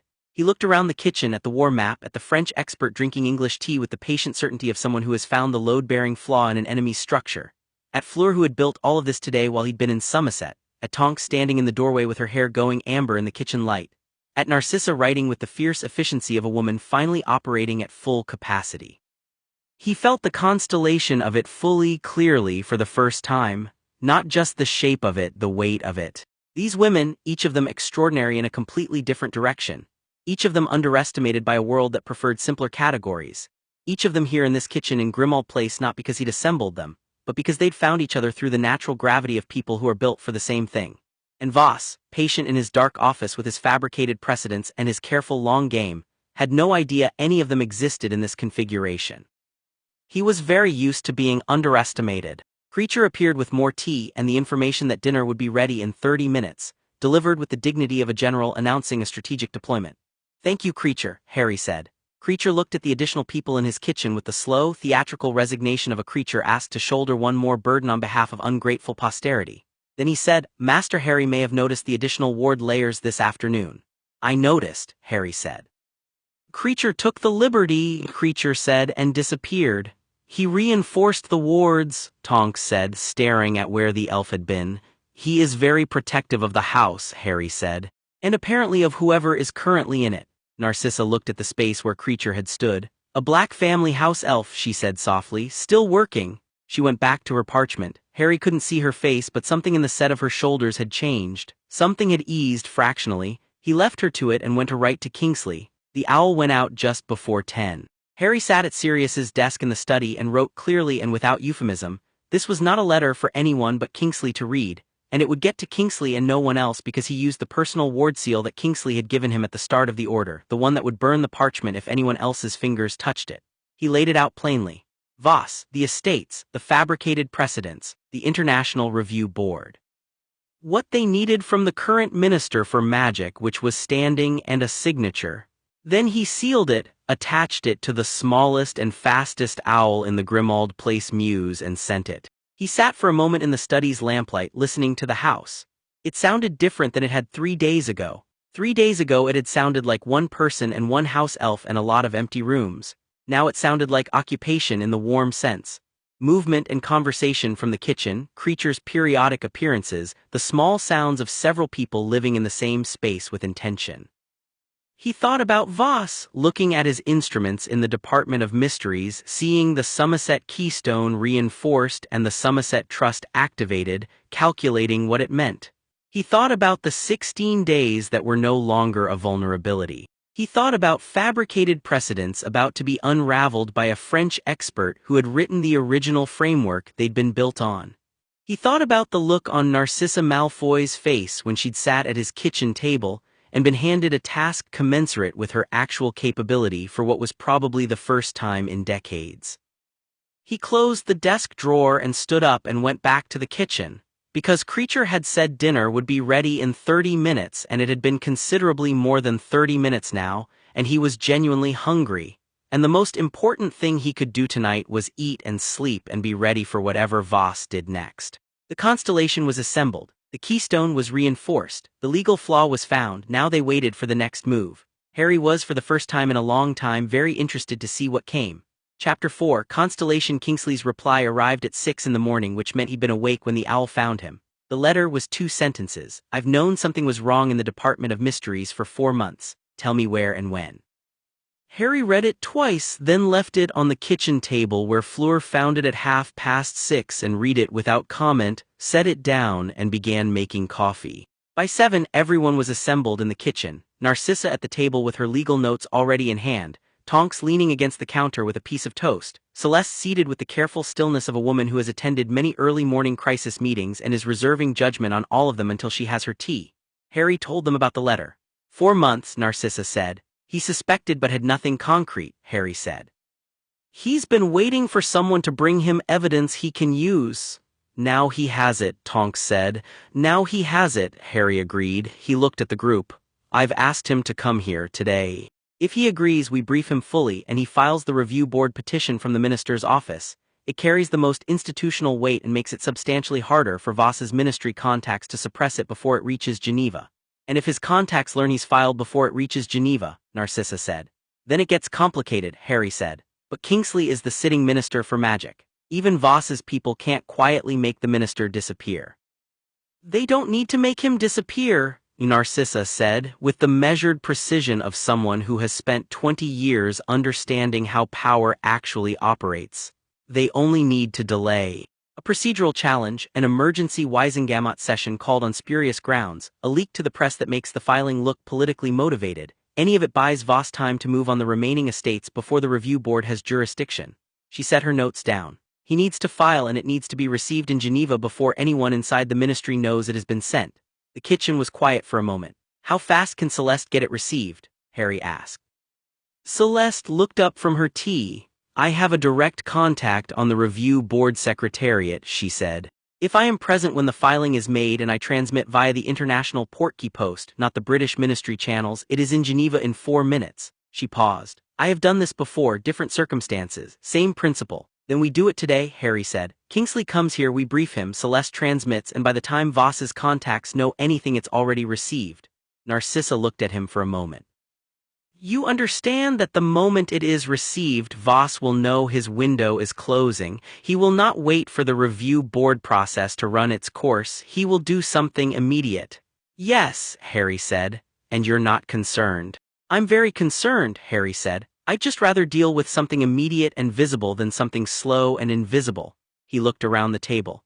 We've spent 3 days understanding his plan. He still doesn't know who we are or what we've assembled. That's the last advantage we have, and it disappears the moment he sees the filing. I'd rather use it offensively than defensively. Narcissa picked up her pen and went back to her notes without further argument, which he was coming to understand was her version of agreement. Kingsley arrived at 10:30. He came alone, which Harry had expected.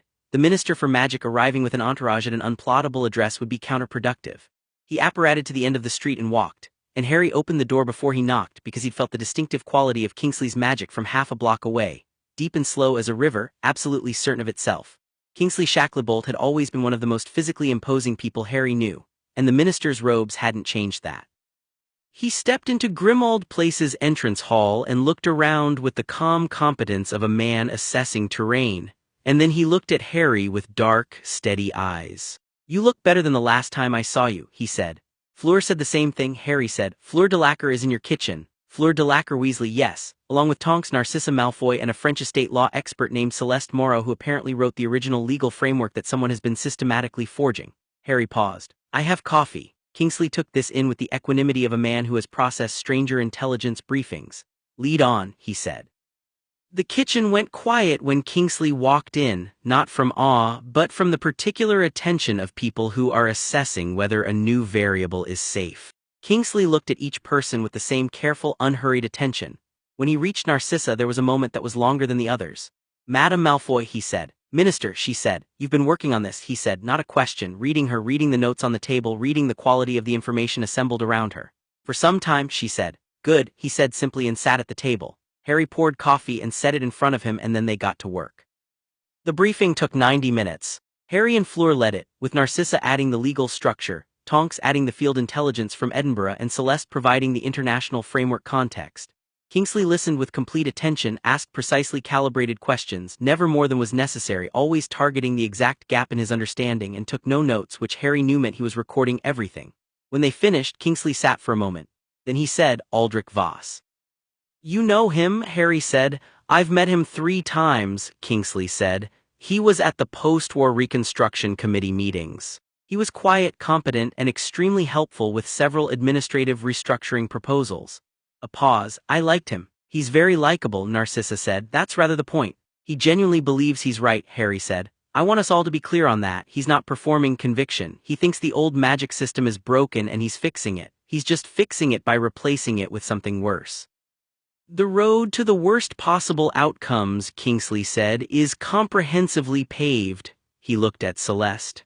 "The fabricated precedents, you can verify them?" "I have already verified them," Celeste said. 2 of his 5 supporting case citations are complete fabrications. I have the documentation. I can provide sworn testimony to the review board." Kingsley nodded once. "Then we file." He looked at Harry. "After we file, he moves. What's your assessment of his options?" "He has 3, Harry said. He goes through ministry channels to suppress or delay the review board process, which he can't do if it's already received in Geneva. He moves immediately on the remaining estates before the board issues an injunction, which he can do, but it requires filing multiple orders simultaneously, and that creates a paper trail that's impossible to make disappear. Or he targets the custodians of Constellation Holdings directly.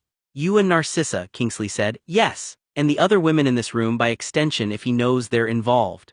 "Yes," Harry said again. Kingsley looked at him steadily. "And you've prepared for that." "The house wards are reinforced," Harry said. "Tonks knows his surveillance patterns from Edinburgh. We have the Somerset property secured.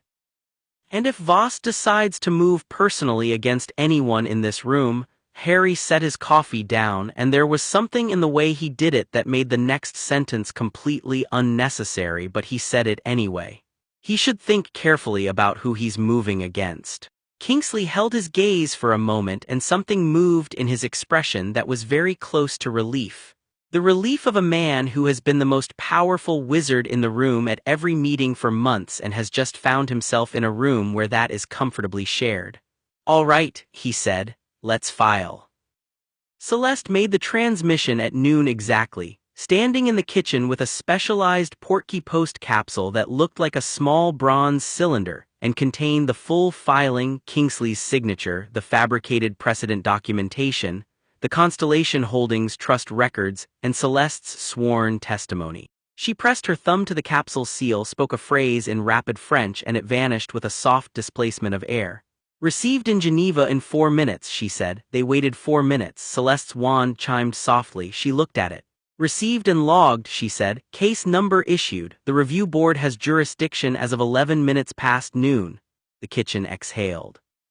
And then Tonks's wand buzzed against her hip, an alarm she'd set up, tied to a monitoring charm she'd placed on the public ministry entrance records. Her face changed. "Voss just badged out of the Department of Mysteries," she said, physically. Hasn't left that building during work hours in 4 years according to attendance records. Harry was already on his feet. Where's he going? Kingsley said. The badge system only logs entry and exit, Tonks said, not destination. She looked at Harry. But I know his surveillance network in Edinburgh went quiet this morning. He pulled his people back, all of them. He consolidated, Narcissa said quietly. He's not going after the estates, Harry said. He's already written those off. The review board filing freezes them, he knows that. He looked at Tonks. He's going after the filing itself, the witnesses. Needs to discredit or eliminate the testimony before the board convenes. He turned to Celeste. Can the testimony be withdrawn? Not by anyone except me, she said without flinching, and I have no intention of withdrawing it.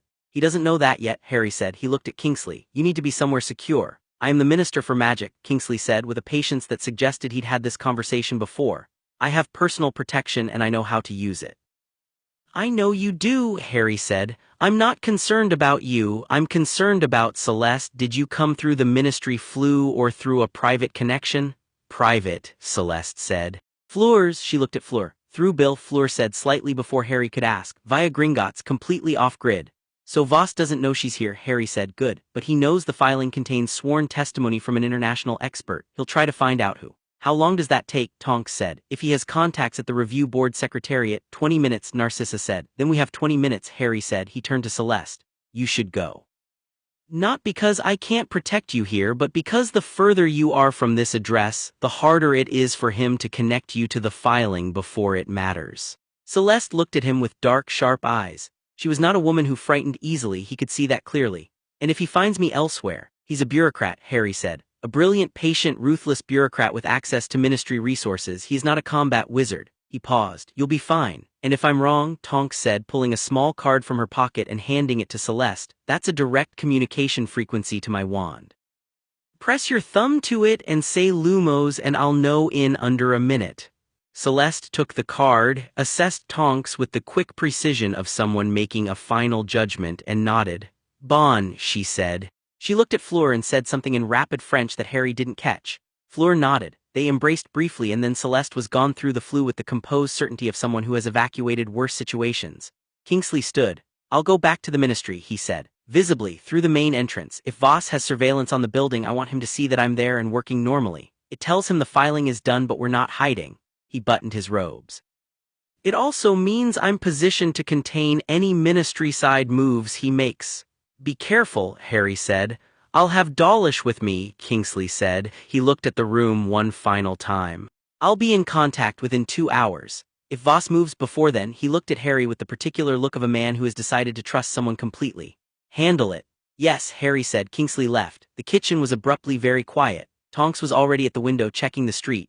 Narcissa was reviewing her notes with the focused calm of someone who performs best under pressure. Fleur had the map in front of her, adding a notation Harry couldn't read from across the room. Harry stood for a moment in the middle of his kitchen and let himself feel the size of the next few hours, not with fear. With the particular clear-eyed attention that had kept him alive in situations far worse than this, the ability to see a thing exactly as it was without adding drama to it and without removing weight from it. Voss was moving. They didn't know toward what yet. They had the filing in Geneva and the Somerset Keystone secured and 4 people in this room who were each individually extraordinary. It was going to be enough. He was certain of it. What he didn't know yet was the cost. The first hour passed without incident. Tonks ran her monitoring charms from the kitchen table, working with the quiet efficiency of someone who has done surveillance from worse positions than a comfortable kitchen with good coffee. She had 6 charms running simultaneously, on the ministry entrance logs, on the Department of Mysteries portkey registry, on the Flu Network's public connections, on the street outside Grimmauld Place, on the Somerset farmhouse, and on Malfoy Manor. Fleur worked on the map, now tracing what she'd identified as Voss's likely resource networks, ministry contacts, legal contacts, anyone who could file an emergency challenge or a jurisdictional counterclaim against the review board petition. Narcissa wrote letters, 3 of them in quick succession with the sharp precision of someone who has spent decades navigating pureblood political networks and knows exactly which names carry weight. She sealed them with personal wards and handed them to Creature, who delivered them via the house's private owl post with the air of someone performing a sacred duty. Who are those 2? Harry asked. People who have lost estates to Voss's orders and have not yet understood why, she said. They are also people who, if they act simultaneously and publicly, create political noise that makes it substantially harder for Voss's ministry contacts to quietly contain this. She looked up. He has been counting on his targets being isolated, separated, not knowing about each other. The ghost of something fierce crossed her face. Let's disabuse him of that. You are terrifying, Harry said with complete sincerity. I am effective, she said. The two are often confused. The second hour began normally and ended with Tonks sitting up very straight at the kitchen table. The Somerset Flue connection just activated, she said. The farmhouse. Every head turned. Someone tried to access the property through the Flue network, Tonks said, reading her monitoring charm with precise attention. The farmhouse Flue is sealed, Regulus's ward, they can't come through. But they tried, she looked up. The access attempt came from a commercial Flue connection in Bath, public terminal. He sent someone to the property, Harry said, to see if it was accessible, Narcissa said, to test whether our reinforcement had changed the entry parameters. She was already on her feet. If it has, Harry said. The reinforcement rebuffed the access attempt, which tells whoever is in Bath that the property is actively warded and custodian claimed. He looked at Tonks, which tells Voss that we know what the property is. He already knew that from the trust activation, Tonks said, right. But the Flue test confirms we're actively defending it, not just documenting it. He now knows we're operational, not just investigative. Harry moved to the window and looked at the street, grey, ordinary London going about its afternoon. He's going to escalate. The monitoring charm on the ministry entrance log buzzed. Tonks checked it. Voss re-entered the ministry, she said. 17 minutes ago the log is delayed. She was cross-referencing something. And simultaneously, a priority Flue communication was sent from the Department of Mysteries to the Wisengamot Emergency Session office. He's calling an emergency session, Narcissa said, to challenge the review board jurisdiction. It won't succeed. The board's authority is treaty level and can't be overridden by a domestic Wisengamot session, but it creates formal parliamentary record of a challenge, and that can be used to delay the board's preliminary injunction while the challenge is being formally rejected. How long does the rejection take? Harry said. With normal parliamentary procedure, Narcissa said. 3 weeks. Harry looked at Fleur. Fleur looked at the map. The remaining unprotected estates, she said. If he moves on them while the preliminary injunction is delayed, he can't transfer them before the injunction, Narcissa said. The board's jurisdiction starts the moment the case is logged. Any transfer after noon today is automatically void. He knows that, Harry said slowly. Something was assembling in the back of his mind, the shape of a move he couldn't quite see yet. He knows the estate transfers are off the table. He knows the legal framework is falling apart. He's calling an emergency Wisengamot session not because he expects it to succeed, but because he stopped. Because it creates a public record, Fleur said in the same moment. Her eyes were sharp. A challenge filed in the Wisengamot becomes public record, and a public record names the petitioner, and the review board filing names us, Harry said. It names me, it names Narcissa, it names Kingsley. He's using the Wisengamot challenge to force our names into the public record so that his narrative, whatever narrative he's building, has material to work with. He turned to Narcissa. You said he had a press contact. I implied it, she said. I never confirmed. He does, Harry said. It wasn't a guess. He could feel the architecture of it now, the way a person who has been thinking about strategy for this many years doesn't make single moves, they make sequences. Every action a setup for the next. He knows he's losing the legal battle, so he's switching to the political one. If he can make this look like Harry Potter and Narcissa Malfoy, a war hero and a Death Eater's wife conspiring to monopolize control of old magic estates, he turns the story inside out, Tonks said very quietly. And public opinion does his work for him, Harry finished. Even if the review board rules in our favor, if the press has been running Potter and Malfoy consolidate magical estate control for 3 weeks, the political will to enforce the ruling becomes complicated, Narcissa said. She was looking at him with an expression that was simultaneously admiring and bleak. He has thought about this for a very long time. So have we, Harry said. He turned to Tonks. I need you to call in a favor. Which favor? Rita Skeeter. The kitchen went very still. Harry, Tonks said. I know, he said. Rita Skeeter. She owes me something from the Triwizard Tournament, Harry said. More importantly, she is the only journalist in Britain who is faster than Voss's press contact, hungrier for an exclusive than she is for a comfortable relationship with the ministry, and personally experienced in the way the Department of Mysteries buries stories.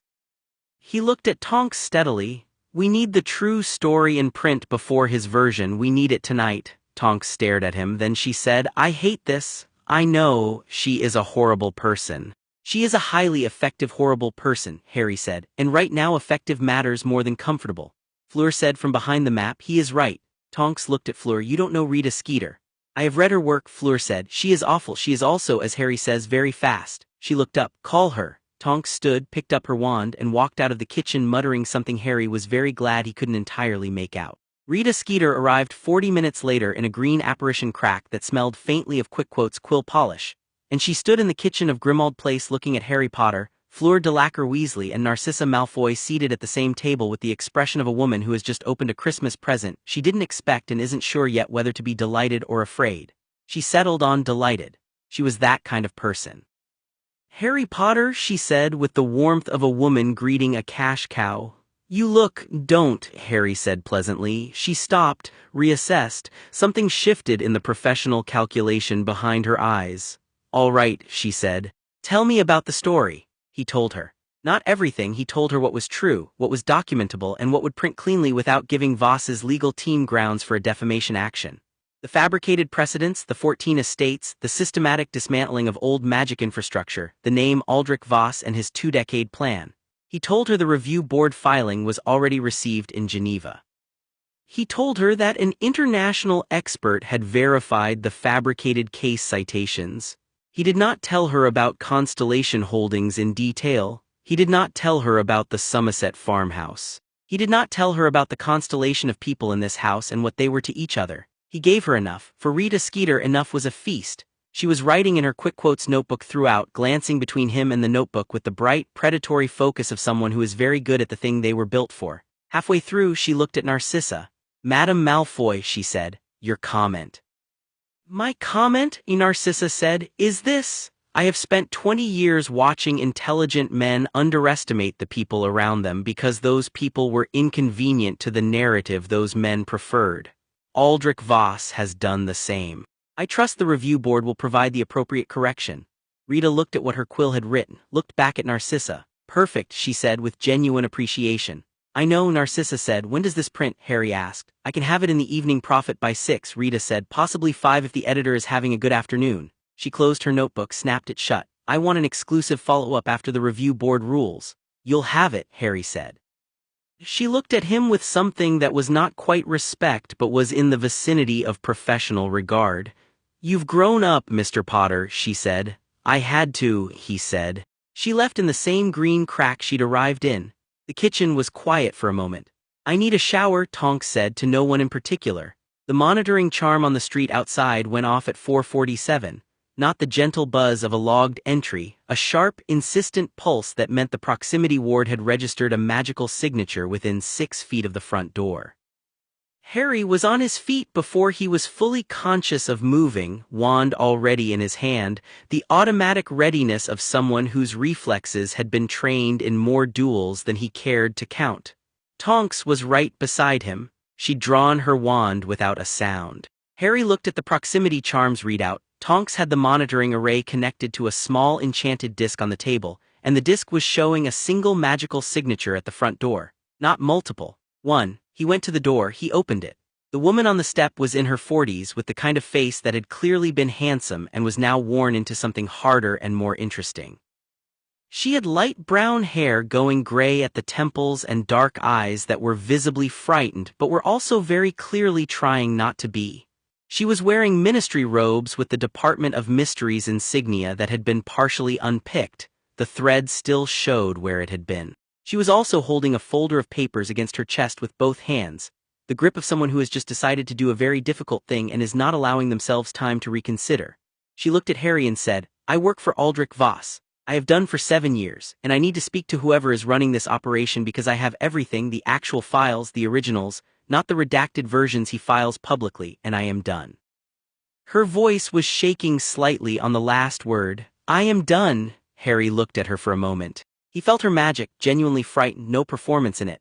The kind of fear that comes from having made an irreversible decision and arrived at the door it leads to. Come in, he said. Her name was Miriam Holt, and she was the person who had actually typed the fabricated case citations. She had not known they were fabricated when she typed them.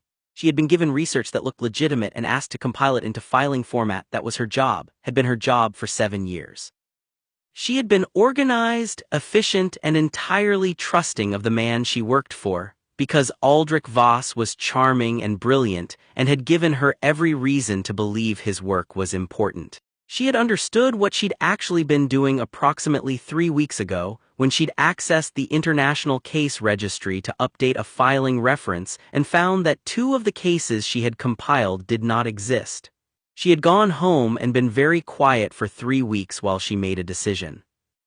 The Evening Prophet article had apparently arrived at her desk at 5 minutes past 5 via the Ministry internal distribution, with Voss's name in the headline, and she had walked out of the Department of Mysteries within 4 minutes. She sat at the kitchen table with a cup of tea Creature had produced with unusual gentleness, apparently responding to something in the situation that moved him, and she opened the folder and laid out 47 pages of original documentation that made Narcissa go very still and Fleur draw a sharp breath and Harry stand looking at it with the particular controlled fury of someone who has understood that the scale of a thing was larger than he'd estimated.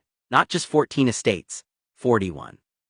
Voss's actual target list had been 41 estates over 5 years, the 14 merely the first wave. The full list included Longbottom, Bones, Abbott, Macmillan, families Harry had gone to school with, families who had no idea. The Weisengamot contacts, Harry said. Are they named in here? Page 32, Miriam said. I found them when I was compiling the emergency session paperwork today. She was steadier now, had been getting steadier since she walked through the door, the way people do when a decision that has been tearing them apart is finally made and the tearing stops. Page 32 named 3 Weisengamot members. Harry looked at the names, he looked at Narcissa, she was already looking at him. I know them, she said quietly. All 3. Are you surprised? A pause. No, she said, I'm not. He looked at Tonks. Send these to Kingsley, all of it, now. Tonks was already moving. Harry sat across from Miriam Holt and he looked at her properly for the first time since she'd walked in, not assessing the threat she might be, not managing the information she'd brought, looking at the person. She was holding her tea mug in both hands and watching him with eyes that had made a very difficult journey today. You did the right thing, he said.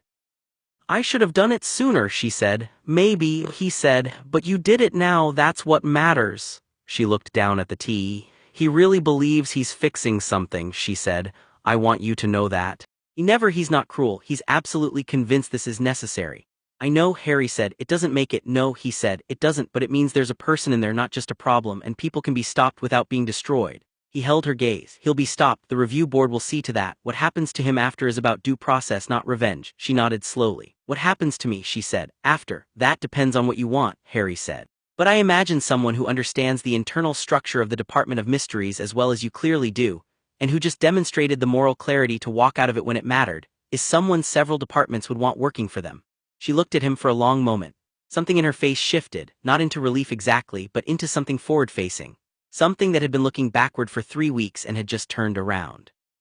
From the hallway, Tonks called, Kingsley has the documents. He says he's moving on the 3 Weisengamot members tonight. Formal investigation, not arrests. He doesn't have grounds for arrest yet, but he has enough to freeze their access to the emergency session vote.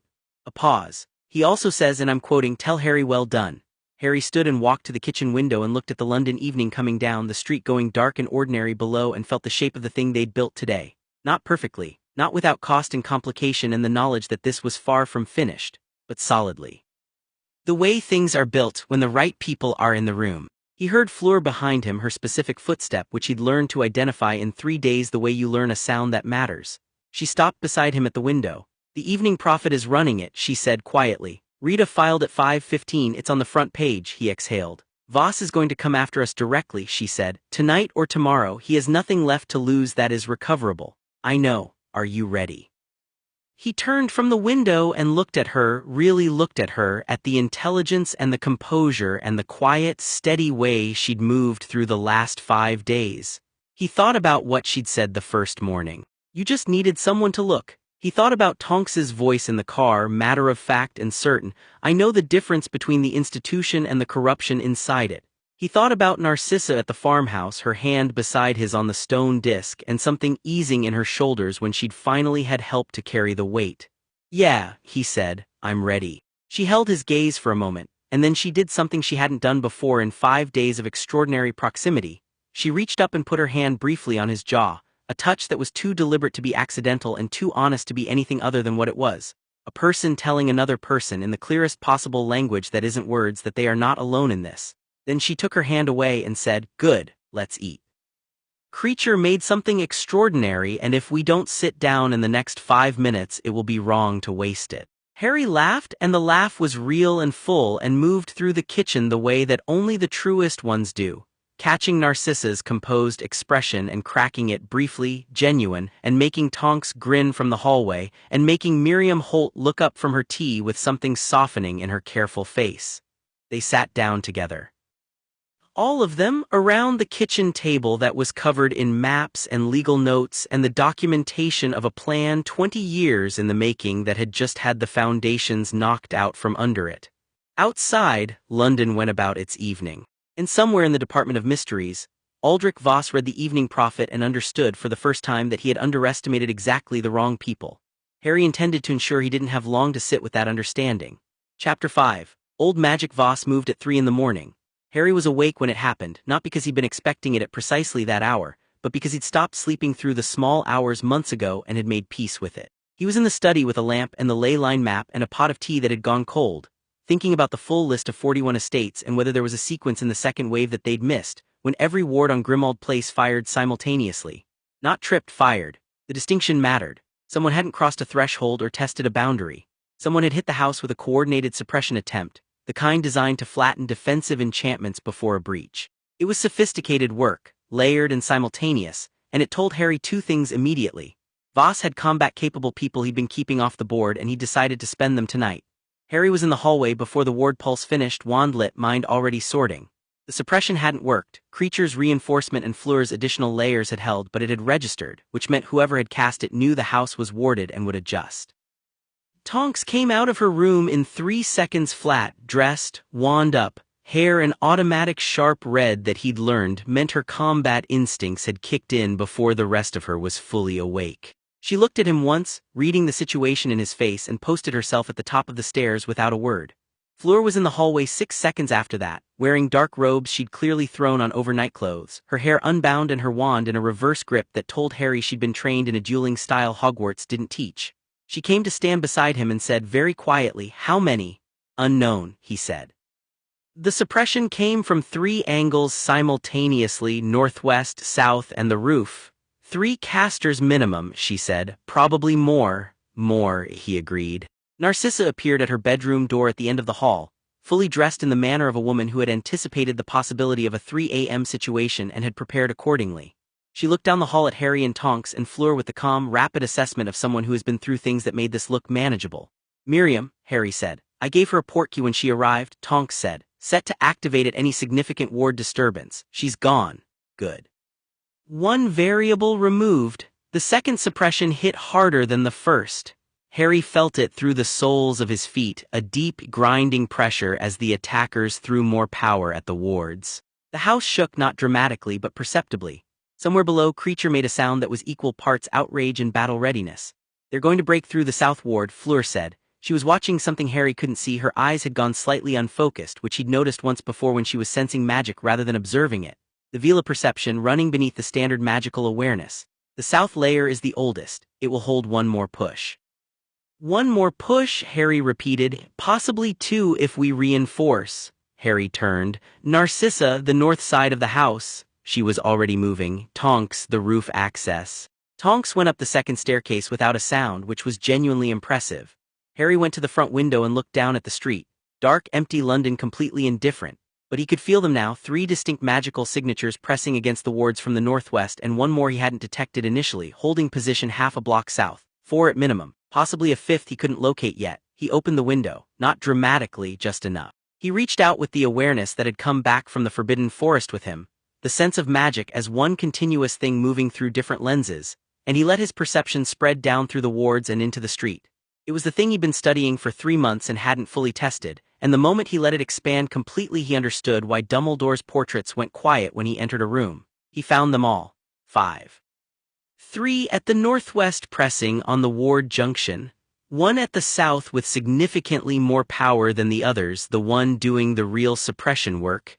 And 1 more held well back from the house, doing nothing active, directing. Harry looked at the still figure half a block east, on the corner under a disillusionment charm good enough that he wouldn't have seen it without the post-Hallows awareness. He looked at the quality of the magical signature, controlled, precise, deeply familiar with the architecture of what he was attacking. Aldrich Voss had come himself. Harry was surprised. He wouldn't have predicted it. The patient bureaucrat, the long-game architect, coming out in the small hours to supervise a ward assault. It told him that something had broken the patience. The Evening Prophet possibly, or the review board filing, or the Wisengamot members being frozen. The careful man had run out of careful options and had come to do something direct, which meant he was afraid. Good. Harry closed the window, turned from it and walked downstairs. Creature was in the kitchen in the full fury of an ancient house elf defending his home, which looked like a small gray creature crackling with more wild magic than his body seemed sized for. He looked at Harry with eyes like burning coals. "How many does Master Harry need Creature to manage?" Creature said. "None," Harry said. "I need you to keep the house's internal structure intact. Don't let anyone suppress the inner wards. Can you do that?" Creature drew himself up to a height that was physically unchanged but felt substantially larger. "Creature has been maintaining black family properties for 60 years, he said with affronted dignity. "Creature does not require instruction about maintaining black family properties." "Of course not," Harry said. "I apologize." Creature looked marginally less affronted. "Master Harry should go outside," he said. "Creature will manage the house." Harry went to the front door. He opened it and walked out. The street was dark and the London night smelled of October and distant rain and the sharp ozone edge of heavy spellwork. He stood on the front step and felt the ward suppression hammering at the house behind him, and he looked down the street to the corner where Aldrich Voss stood under his disillusionment with 5 people working to break open a house that was not going to break. Harry cancelled the disillusionment with a negligent flick. Not an aggressive spell, just the quiet withdrawal of a charm by someone who understood the precise enchantment used, and didn't need to do anything dramatic to undo it. Voss was visible. He was a tall man, mid-50s, with the kind of face that was immediately trustworthy, open, intelligent, slightly tired in the way of someone who works too hard. He was in dark professional robes with no identifying insignia. He looked like someone's very capable solicitor. He was looking at Harry with the expression of a man who had just had his primary stratagem neutralized before it finished deploying. He did not run. Harry noted that with something close to respect. The 5 people working the ward assault stopped. They'd felt the shift, their principle exposed, the suppression still running but the element of surprise gone. Harry could feel them hesitating, recalculating. He spoke to Voss across the distance of the street, not raising his voice. The night was quiet enough. "You could have knocked," Harry said. Voss looked at him for a moment. Then composedly he said, "Mr. Potter, I had hoped this wouldn't be necessary. The assault on a private residence at 3 in the morning, or the 20-year program of systematic fraud," a very slight pause. "I would dispute the characterization of fraud. You fabricated case law," Harry said. 2 citations, whole cloth. I've spoken to the woman who wrote the original framework you based your Statute 47B reinterpretation on. She's already testified to the review board." He watched Voss's face. "So yes, fraud." Voss was silent for a moment. Harry let the silence run. Somewhere behind him, the ward suppression had stopped. The 5 operatives reading the situation and standing down or waiting. He didn't look back to check. "The old magic system is broken," Voss said. His voice was calm and reasonable, the voice of a seminar room, a policy meeting. "It has always been broken. The concentration of generational power in private bloodlines creates exactly the conditions that produced Voldemort. That produced Grindelwald before him. That will produce the next one and the one after until someone does something structural rather than just fighting individual dark wizards and calling it victory." "You're not wrong about the problem," Harry said. Voss blinked. He hadn't expected that. "The system is fragile," Harry continued. "The concentration of hereditary power creates vulnerabilities. You've been right about that since 1983. Your papers were correct." He looked at Voss across the dark street. "Your solution is wrong. My solution distributes oversight too. Your solution concentrates power in the ministry," Harry said, "which is controlled by whoever wins the next political cycle. You have replaced one hereditary aristocracy with one elected bureaucracy and called it progress. You've studied this for 40 years. I'd have expected better." Voss's jaw tightened. "The ministry is accountable. Families are not." "The ministry is accountable when it works," Harry said. "I went to school under a ministry that put a torturer in charge of my education. I fought a war that the ministry spent a year pretending wasn't happening. You are asking me to trust that the same institution with a new administrator is a more reliable custodian of magical Britain's foundational power structure than a self-sustaining system built by a 17-year-old who died alone in a sea cave, trying to protect people he'd never meet." He let that land. Regulus Black understood something you don't. Power held privately can be corrupted. Power held publicly can be weaponized. Power embedded in the land itself, in the bones of the island, answerable to nothing except the magic that runs through it, that is the only kind that's actually safe. The street was very quiet. One of the 5 operatives moved somewhere to Harry's left. He felt it before he saw it, a wand coming up, a spell forming, the particular intention shape of someone about to fire. He didn't turn. He redirected it without looking, the spell bending away from him like water around a stone, harmless into the night air. Wandless. Effortless. The way things become effortless when you have held 3 hallows simultaneously and walked through your own death and come back understanding what magic actually is at its root. The operative didn't fire again. Voss had seen it. His expression had changed, not afraid exactly but recalibrated. He was looking at Harry now the way a man looks at a variable he failed to account for. "You are 20 years old," Voss said. "Yes," Harry said. "You cannot possibly." "I held the Elder Wand," Harry said. "The cloak, the stone, all 3 together at the moment of my death and my return. If you've studied magical theory for 40 years, you know what that means." Voss was very still. "The Deathly Hallows are not artifacts," Harry said. "They're concentrations of the same power that runs through Regulus's ley network, through every blood ward, every ancestral oath, every piece of old magic in this country. I spent 3 months studying this, and what I understand now," he stopped, "not for effect, because the truth of it was still large enough that finding the right words required care. What I understand is that the old magic doesn't belong to families. It doesn't belong to the ministry. It runs through people and places and the connections between them, and when you sever those connections in order to control them, you don't redistribute the power, you destroy it." He walked toward Voss, not quickly. The 5 operatives held their positions. He could feel them doing it, holding very still with the instinct of people who have just understood that what they'd been pointed at was categorically different from what they'd been briefed on. Voss held his ground, which Harry continued to respect. The patient man standing in a street in the middle of the night, out of options and not running from it. "What are you going to do?" Voss said when Harry was 10 feet away, not frightened. Genuinely asking. "Nothing to you tonight," Harry said. "The review board will handle the legal consequences. Kingsley will handle the ministry side. 3 Wisengamot members are already under formal investigation." He looked at Voss steadily. "What I am going to do starting tomorrow is the thing you should have done instead of what you did. I'm going to work on a proper reform framework for hereditary magical estates, one that doesn't involve fabricating case law or assaulting people's houses at 3 in the morning, one that addresses the actual problem without replacing it with a worse one." He paused. "Your analysis of the problem was good. It would have been useful. You wasted 40 years on the wrong solution." Voss looked at him for a long moment. Something moved in his face, complicated, layered. The genuine believer confronting the possibility that he was wrong. Not just tactically, fundamentally. "You can't know that the network is stable," Voss said. "Long term, you can't know that Regulus Black's system will hold." "No," Harry agreed, "but neither can you know that ministry oversight would. We're both making bets about the future. The difference is that mine doesn't require me to lie." He turned and walked back to the house. Behind him, he heard Voss say, quietly and with the particular flatness of a man reaching the end of something he'd built his life around, "Tell your people to stand down." This to his operatives. Then, after a pause, "All of it stands down." Harry didn't look back. He went inside and closed the door and stood in the entrance hall for a moment in the dark. Creature materialized beside him with a cup of tea that was exactly the right temperature, as though he'd had it waiting. "Thank you, Creature," Harry said. Said Creature with the warmth of a creature who has decided to be pleased but maintains the right to deny it. The kitchen was full when Harry came back to it. All 3 of them had come downstairs, apparently having witnessed at least part of what had happened from various windows. Tonks was leaning against the counter with her arms crossed, and an expression that was trying to be professional, and was winning about 60% of the battle. Fleur had a cup of something in both hands and was watching him with the focused, quiet attention that meant she was processing. Narcissa was seated at the table looking precisely as composed as she always did, which was itself a form of expressiveness, because it meant she was holding something significant beneath it. "You talked him down," Tonks said.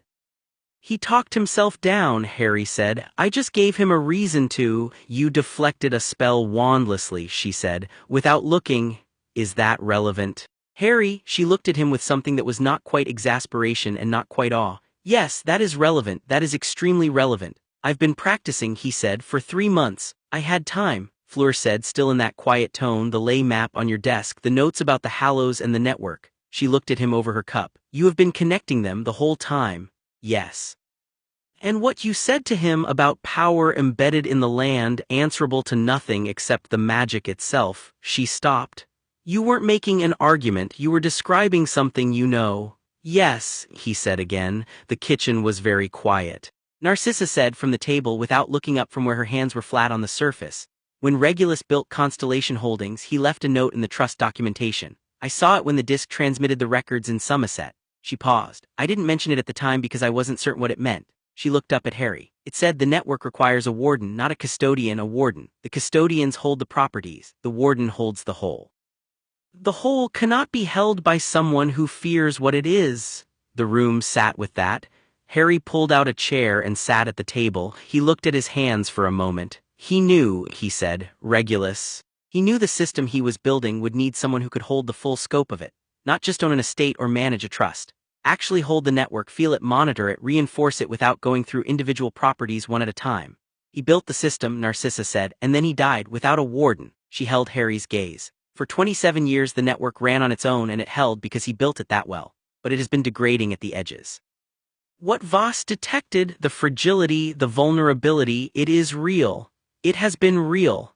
Not because the system is wrong, but because it has been running without the thing it was designed to have. He built it for me, Harry said. He built it for whoever came after, Narcissa said. He couldn't have known who, but he knew the qualities required. Someone who had been through enough to stop being afraid of power. Someone whose magic had enough depth to interface with the full network. She looked at the table. Someone who would choose it willingly, not for status, not for control. For the same reason Regulus built it, because the alternative is worse. Fleur had come away from the counter. She sat at the table across from Harry and she looked at him with the frank, unguarded expression that had first appeared in this kitchen 5 days ago when she'd asked him about what he'd felt when he died. How long have you known? She said. Since the Somerset farmhouse, he said. When the disc transmitted the documentation, I felt the shape of the full network. All 11 properties, the 8 anchors, the way they connect. He paused. It wasn't like reading a map. It was like a lens focusing, Fleur said. Yes, he said, exactly like that. Tonks sat at the table. The 4 of them were arranged around it in the positions they'd occupied for days. The positions that had settled into something natural and unspoken, Harry at the head, Fleur to his left, Narcissa to his right, Tonks across. A table with a shape, a constellation with points. What does it mean for the network? Tonks said. If you become the warden, practically. The 8 anchor points need periodic reinforcement, Harry said. Roughly every 6 months. But with a warden connected to the network, the reinforcement doesn't require physical presence at each site. It can be done through the primary access point. The Somerset farmhouse. He looked at Narcissa. You and I would still be co-custodians of the trust. That doesn't change, but the network would have something maintaining it actively rather than passively. And Voss's concerns about fragility, Fleur said, would be addressed, genuinely addressed. That's the plan, Harry said. After the review board issues its ruling, which Kingsley says should be within 3 weeks given the strength of the evidence, I want to start working on a proper reform framework. Something that takes Voss's analysis seriously and responds to the actual problem without dismantling the system that's been protecting magical Britain since 1979. He looked at each of them in turn. I'm going to need help. Obviously, Narcissa said with the tone of someone who has already decided this is not a question. Yes, Fleur said in the same moment. Tonks looked at all 3 of them and then looked at Harry with a very specific expression, the one she'd had in the car outside Malfoy Manor, the frank one, the real one. There is nowhere else I'd rather be, she said. Harry looked at her. He let himself look at her the same way she was looking at him, directly, without managing it, letting the weight of the past 5 days sit in the open between them. The car, the kitchen, the 3 in the morning street. The moment in her bedroom doorway when she'd come out already dressed, already ready, already his. Not his in the possessive sense. His in the sense of with him. In the sense of exactly the right person in exactly the right place because she had chosen to be. He looked at Fleur, who was watching him, and Tonks with the steady, clear-eyed gaze of a woman who misses nothing and minds nothing that is real. He thought about her hand on his jaw, brief and honest, and the way she'd gone back to the map afterward as though it were perfectly natural, and it had been. He looked at Narcissa, who was watching all of them with an expression that was doing something complicated around the composure, something that was becoming less guarded by the day in a way that he suspected she was fully aware of and had decided to allow. Something had formed in this house. Something the 5 days of shared purpose and shared danger and shared kitchen table had built without anyone declaring it.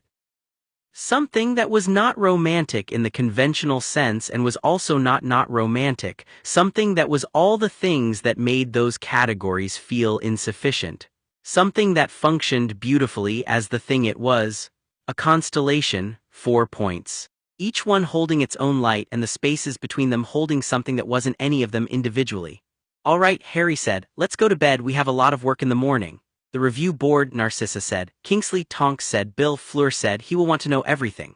"All of it," Harry agreed. "Tomorrow," he stood. "Tonight we sleep." He was in the study doorway when Fleur appeared behind him. He'd been going to get the cold pot of tea from the desk, because Creature's cup had been excellent and he thought there might be enough for one more in the pot. She came in without asking, which was consistent with everything he knew about her. She picked up the pot, poured what remained into the cup he hadn't drunk yet, and handed it to him. "There is something I want to say," she said. "Say it." "What you did in the street tonight," she said. "I was watching from the upstairs window. I saw you walk toward him, no shield, no defensive posture, nothing, as though the possibility of being harmed didn't occur to you." "I was aware of the possibility," Harry said. "I know," she said. "That's not what I mean." She looked at him with the directness that had been there from the first day, the thing that cut through everything. "I have watched powerful men perform power my entire life. The Vila inheritance means I have never been in a room with a man who didn't, on some level, perform for me. It becomes very easy to see." She paused. "You don't perform. What you did in that street, talking to Voss, redirecting that spell, walking back into the house, it was all the same, just what was required, no more." "There was probably more available," Harry said honestly. "I know," she said, and she smiled, "the real one, the brief, brilliant one. That is rather the point." She held his gaze for a moment that was long enough to be a choice. "I came to Grimmauld Place because I needed someone who operates outside channels. I am finding that I am glad I came for considerably more than that." Harry said very simply, "I'm glad you're here." She looked at him with those sharp, silver-bright eyes, and then she reached up again, not the jaw this time, both hands brief and warm at the sides of his face, and kissed him. Not tentatively, not as a test or a question, the way she did everything, with complete clear-eyed intention and no performance at all. He kissed her back the same way. When she pulled back, she looked at him with the expression he had been watching assemble itself over 5 days into something neither of them had named, and she said, completely composedly, "Tea." She picked up the cup from where he'd put it on the desk and handed it to him. He drank it. "Tomorrow," she said. "Tomorrow," he agreed. She left. He stood in the study for a moment in the good silence that follows something that has been true for a while and has finally been said. He was on his way back to bed when he passed Tonks's door and found her standing in the hallway.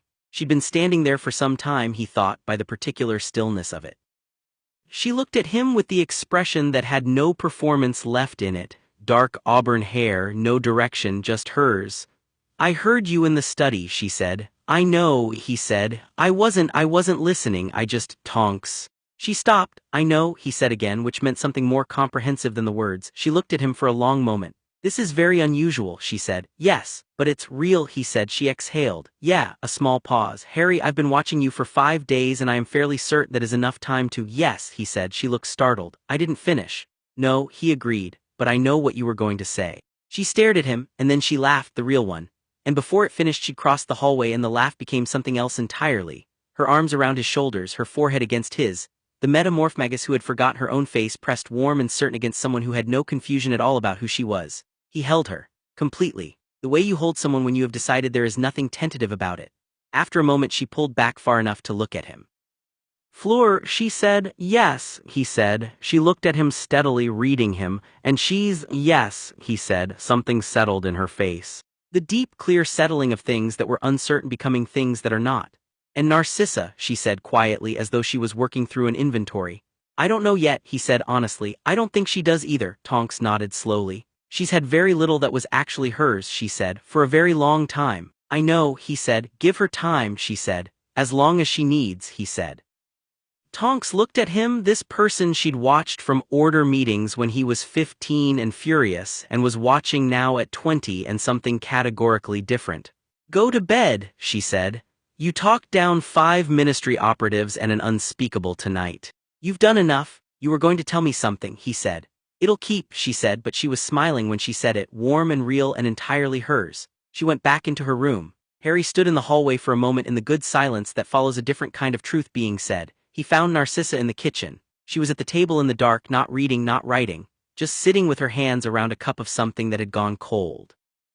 The only light was what came in from the street. She looked up when he came in and she didn't compose her expression before he saw it. He thought she might have decided not to. She looked tired. Not physically the other kind, the 20-year kind. He sat across from her without turning on the lamp. The kitchen in streetlight was oddly comfortable. You handled him well, she said. He handled himself, Harry said. I gave him the vocabulary for it. She looked at him. Do you know what Lucius said the first time I told him what I suspected about Voss 5 years ago when I was beginning to piece it together? She looked at the cold cup. He said I was being dramatic.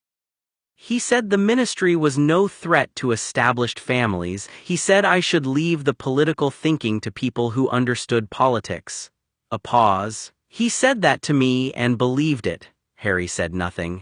I was not permitted to practice law after our marriage, she said. He considered it inappropriate for a Malfoy wife, so I practiced it privately in the margins for 20 years. She looked up at him. When you told me tonight to bring my books, bring my potions, supplies, bring whatever I needed, I want you to know what that was like. To be told by someone with the power to determine the situation that what I need matters. It does matter, Harry said. I know, she said. I have always known. I was not certain other people knew. She was looking at him with the expression that was no longer the fortress. It was something else, something careful and present and choosing. Narcissa, he said gently. I don't know what this is, she said, meaning the house, meaning the table, meaning him and the women upstairs and the thing that was forming in the spaces between all of them. Neither do I exactly, he said, but I know what it isn't. It isn't performance, it isn't convenience, it isn't anyone owing anyone anything. She was quiet for a long moment. I am 12 years older than you, she said. I know. My family history is, I know, he said. I don't care about any of it in the way you think I do. She looked at him for a long time. He sat with it in the dark kitchen, and didn't rush it and didn't fill the silence with reassurance she hadn't asked for. He just let her look. Let her read the situation the way she read everything, with every tool she had, all the intelligence and the wariness and the deep, careful self-protection of a woman who has been hurt by trust before. Eventually she said very quietly, the warden of the Constellation Accord is going to need someone who knows estate law. Extensively, Harry agreed. And political structure, especially that. And who has 30 years of accumulated knowledge about how power actually operates in this country as opposed to how it pretends to operate. Indispensable, he said. She looked at the cup, then she looked at him. I make very good decisions, she said, when I am allowed to make them. I know, he said. I'm not going to stop you. She reached across the table and put her hand on his, not the way Fleur had touched his face, not the way Tonks had held him, her way. Measured, deliberate, certain. The hand of a chess player making a move she has calculated and decided is correct. He turned his hand over under hers and held it. Tomorrow, she said. Tomorrow, he agreed. She withdrew her hand, picked up her cup, looked at the cold contents with mild distaste and stood. Creature, she said to the room. Creature appeared. Hot water, she said. Creature took the cup with the dignity of a creature who finds this an acceptable request and disappeared. She looked at Harry. Go to bed, Harry, she said. He smiled. Good night, Narcissa. She went upstairs. He sat in the kitchen for a while longer, in the London streetlight, in the house that had been full of grief and was now full of something different, something built from the same kind of unlikely materials that produced Regulus Black's impossible lay network, people who should not by any ordinary accounting have found each other, doing something that should not by any ordinary accounting have worked. And yet, the constellation held its shape. 4 points and the spaces between them luminous with something that was larger than any single light. Outside, London moved through its darkest hours without incident. In the Department of Mysteries, Aldrich Voss would be sitting with the wreckage of 40 years of patience and deciding who he was when the work was gone. 3 Wisengamot members were discovering the particular cold of being under formal investigation. In Geneva, the review board had a case number and a filing and testimony from a woman who had written the original framework and was very prepared to defend it. And in Grimmauld Place, in the beds of an old house with new warmth in its walls, the people who had done all of it slept. Harry was the last to go up. He paused at the foot of the stairs and put his hand on the wall on the old stone of the house, feeling the wards hum under his palm and beneath them something older and deeper. The ley line that ran under this part of London, steady and unchanging, indifferent to ministry politics and 20-year plans and all the human noise above it. It pulsed faintly like a heartbeat, like recognition. He took his hand off the wall and went to bed. Chapter 6, What We Build. 3 weeks passed in the way that meaningful time passes, not slowly, not quickly, but with the density of days that are actually being used. The review board in Geneva moved faster than anyone predicted. which Celeste attributed to the quality of the evidence and Narcissa attributed to the fact that fabricated case law offended international legal scholars in a way that very little else could. The preliminary injunction came through on day 4, freezing every Statute 47B confiscation order in place. The formal ruling on day 19 was comprehensive and final. All 41 targeted estates restored to their lawful custodians, Voss's reinterpretation of the statute struck from the record, and a formal censure issued to the British Ministry of Magic for failing to detect the falsification within its own filing system. Kingsley accepted the censure publicly, acknowledged the ministry's failure, and announced a full internal review of the Department of Mysteries. This was the kind of thing that sounded administrative and was actually seismic, because the Department of Mysteries had not been subject to an external review since 1947, and everyone inside it had built their careers on that immunity. Voss resigned on day 7. He did not fight the review board process or contest the evidence. He submitted his resignation in a single paragraph that contained no admission of wrongdoing and no apology, which was fully consistent with a man who genuinely believed he'd been right and had simply lost. He was placed under ministry supervision pending investigation into the fabricated precedents, which under international magical law was a serious enough matter that his legal team advised him not to travel. He was not in Azkaban, he was not destroyed. Harry, when Tonks read him this development over breakfast, said good and went back to his toast. Tonks looked at him. Good, he's not dangerous anymore, Harry said. He's contained. Destroying him doesn't fix the problem he identified, it just removes the person who identified it. I'd rather have him write a proper analysis than spend the next 5 years in a cell. Tonks stared at him. I know, he said. You are going to drive me completely mad, she said, but she was smiling when she said it, the warm, real one, and she topped up his coffee and went back to her monitoring charms. Miriam Holt had, as Harry had predicted, found new employment within a week. Kingsley's office had reached out personally, someone with her institutional knowledge of the Department of Mysteries, and her demonstrated moral clarity was, as it turned out, extremely useful during an internal review of the Department of Mysteries. She'd sent a short owl to Grimmauld Place on her first day in the new role. The letter contained 3 words, "You were right." Harry pinned it on the study wall next to the ley line map. The 14 families whose estates had already been transferred were informed of the ruling by a team of ministry solicitors and Narcissa, who had written the legal notifications herself because she'd reviewed the ministry's draft and found it insufficiently clear. The Longbottoms, the Bones branch, the Abbotts, they received letters that explained precisely what had happened, precisely what had been restored, and precisely what legal protections now applied. 3 of the families wrote back to Narcissa personally. She read those letters at the kitchen table with an expression she didn't quite manage to compose in time, and Harry did not comment on it, and neither did anyone else. Bill Weasley came to London on day 8 and sat at the kitchen table for 4 hours being thoroughly briefed by Fleur, after which he looked at Harry with the particular expression of a man who has been married to an extraordinary woman for several years and is still occasionally surprised by the scope of it. She found you, Bill said to Harry while Fleur was in the library with Narcissa. She did, Harry said. Bill looked at him steadily. He was a perceptive man and a genuinely good one, and the conversation he was having with his eyes was considerably longer than the one he was having with his mouth. She's happy, he said, finally. I know, Harry said. Are you? Harry looked at the kitchen, at the maps, the books, the 3 cups on the counter from breakfast, the particular warmth of the room after 3 weeks of being inhabited by people who were building something together. Yes, he said, simply and completely. Bill nodded. He picked up his coffee. Good, he said in a tone that closed that particular chapter and moved on. Now tell me about the Gringotts' angle on the estate restoration. There are 7 vault access disputes still outstanding, and I need to understand the legal instrument Narcissa used. On the morning of day 21, the day after the formal ruling, Harry went to the Somerset farmhouse alone. He told the others where he was going and they let him go, which was itself one of the things about them that he valued most, the understanding that certain things needed to be done privately and that privacy was not distance. He drove because he'd returned the rental car and bought one, a sensible anonymous gray estate not unlike the rental, and because driving was, he discovered, one of the better ways to think. He went through Wiltshire and into Somerset in the autumn morning, the hedgerows bare now in November, the fields going brown and still. The farmhouse was as it had been, the gate needed lifting. The path was flagstone with moss in the joints. Inside, the small room was exactly as they'd left it, and the stone disc glowed its steady blue-white in the alcove, waiting. He sat cross-legged on the floor in front of it. He put both palms flat on the disc and let his awareness go, not the Auror's surveillance, not the analytical attention he used on maps and documents, but the full depth of it. The post-Hallows awareness, the thing that had no good name and that he'd spent 3 months learning to use and was still learning.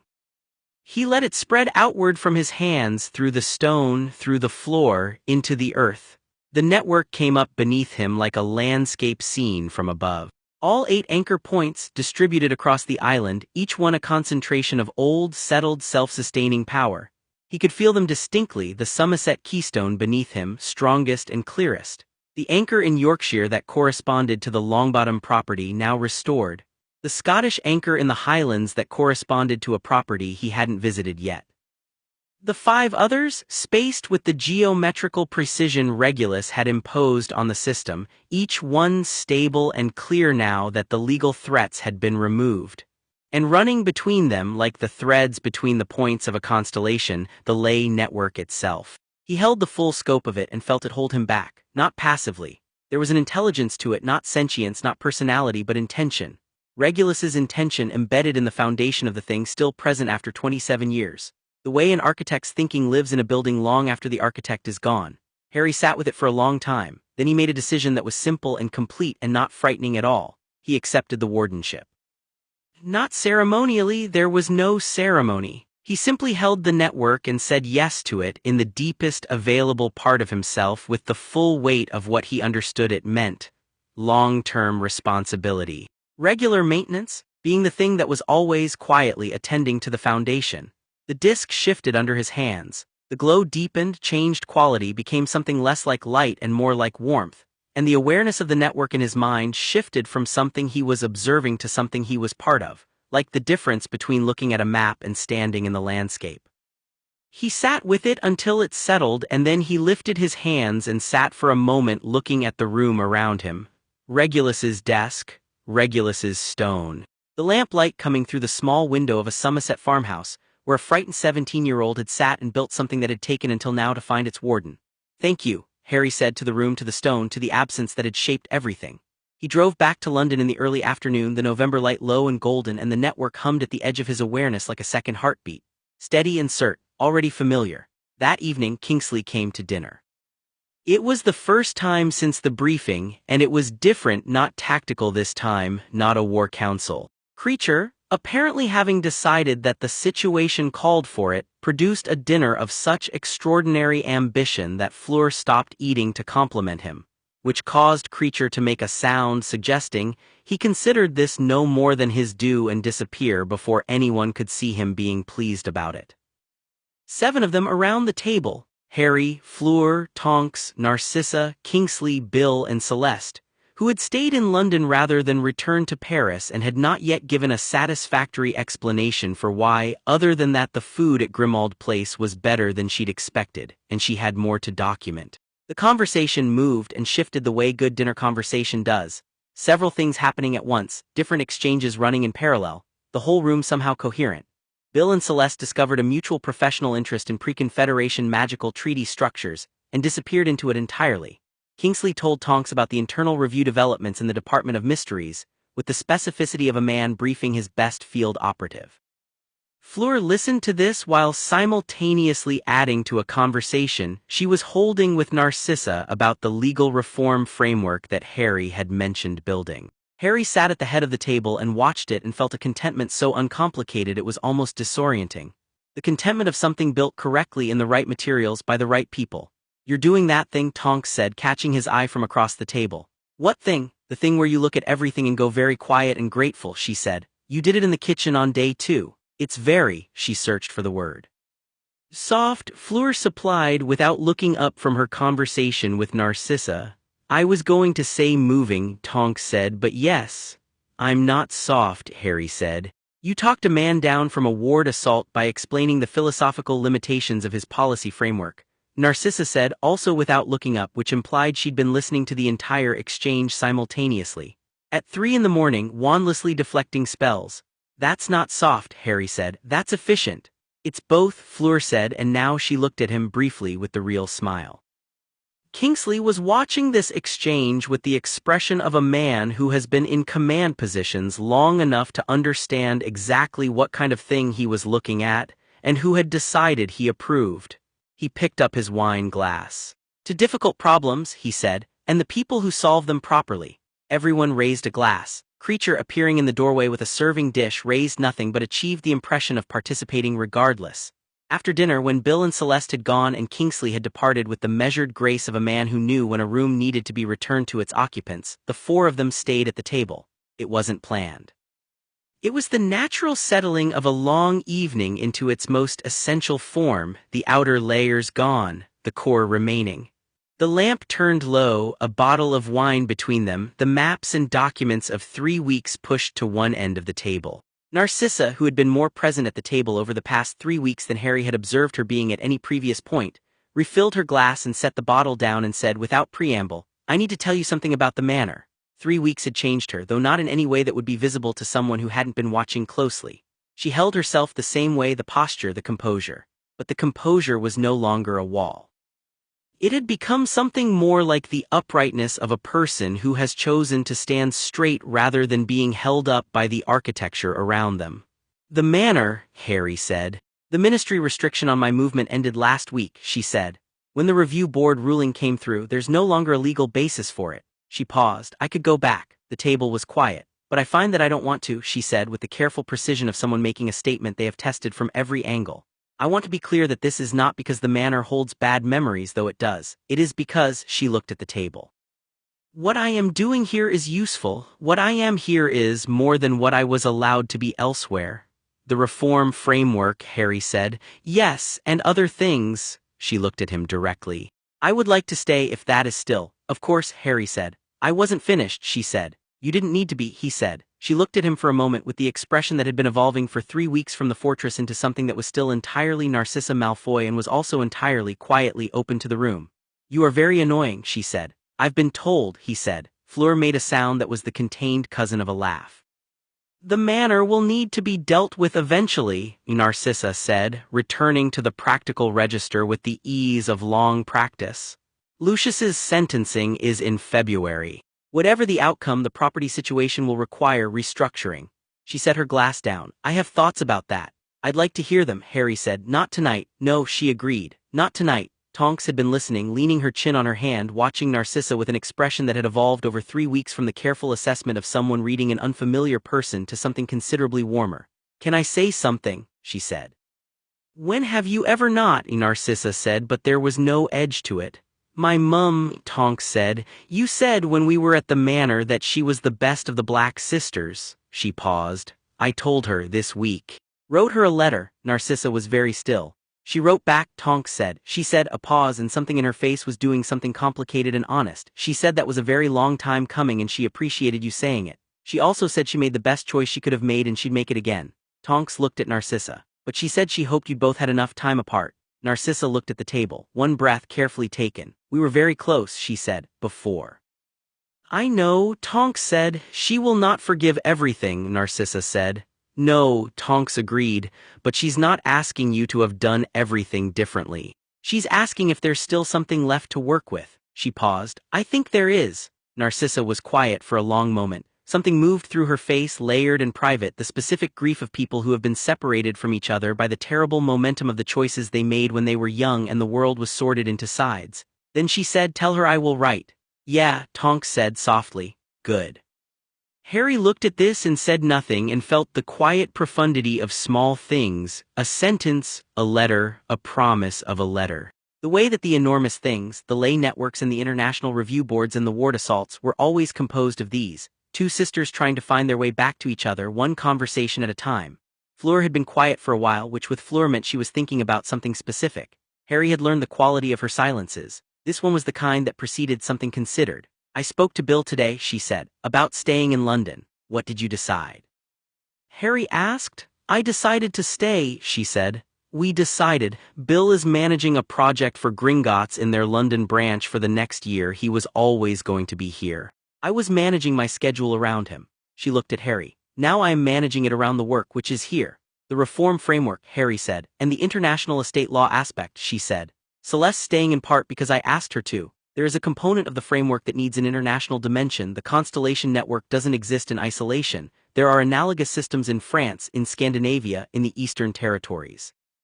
If we are building something, we should build it to connect. She looked at him steadily. You said Regulus built the network for whoever came after without knowing who. I think the same applies to us. We build for whoever comes after. Harry held her gaze and felt the full weight of what she'd said settle into him with the certainty of something true. Yes, he said. He was in the study later that night, not working, just present in the room that had become his in the way rooms become yours when you've spent enough meaningful time in them. Sirius's desk, Sirius's lamp, the ley line map on the wall that was now considerably more detailed than the original scrawlings. Fleur came in and sat in the second chair without preamble. She'd brought her own notes, a half-finished letter to Celeste about the Scandinavian network analogs. She wrote and he sat, comfortable in the shared silence. After a while she said, without looking up, the way you looked at the network today when you came back from Somerset. Could you tell? He said. You came back different, she said. Not in a visible way. She searched. In the way that a room is different when a window has been opened. The quality of the air. She looked up at him. You accepted it. Yes, he said. How does it feel? He considered the question with the care it deserved. Like adding a sense, he said.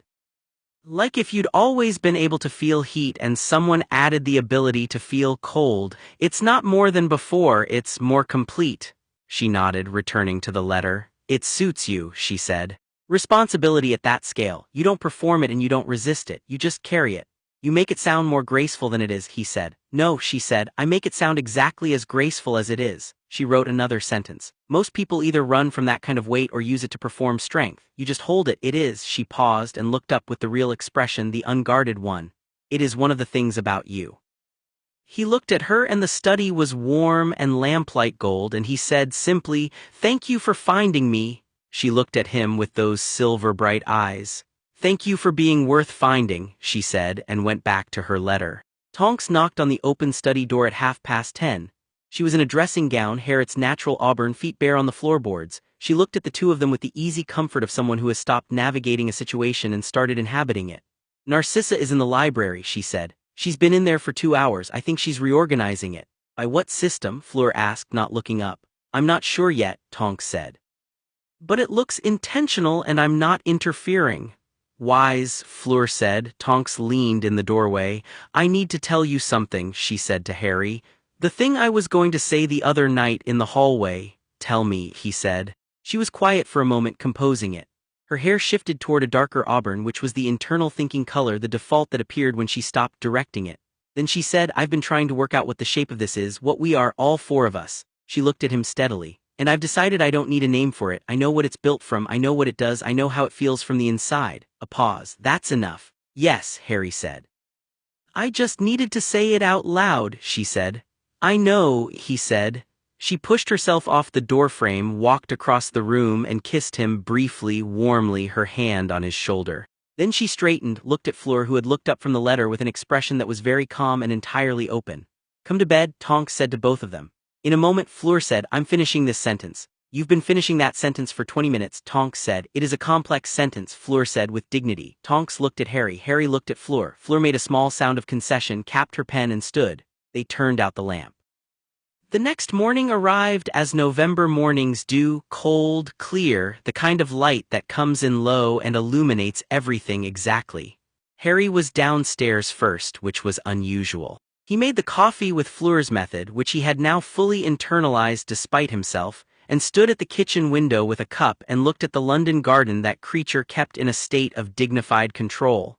The kitchen smelled of coffee and old books and wood smoke, the same as it had 3 months ago when he'd been alone here, but it didn't feel the same. He heard the morning sounds of the house above him, the particular floorboard on the second landing, a tap-running creature making his first appearance somewhere in the back hall. The sounds of a house that was occupied, that was being used. He had an appointment with Kingsley's office at 11 to discuss the first draft of the reform framework. Narcissa had written 20 pages of it overnight, which he'd found on the kitchen table with a note that said simply, First draft, incomplete, your thoughts. Fleur had a meeting at noon with Celeste and a representative of the French Patrimoine Magique division who was apparently interested in the international component of the project. She'd been preparing for it since 6 this morning. Tonks had an Auror office meeting about the Department of Mysteries review. at which she would be presenting her Edinburgh field intelligence as part of the formal investigation record. She dressed for it with the deliberate care of someone who understood that today's meeting would be significant in ways that would follow her career forward.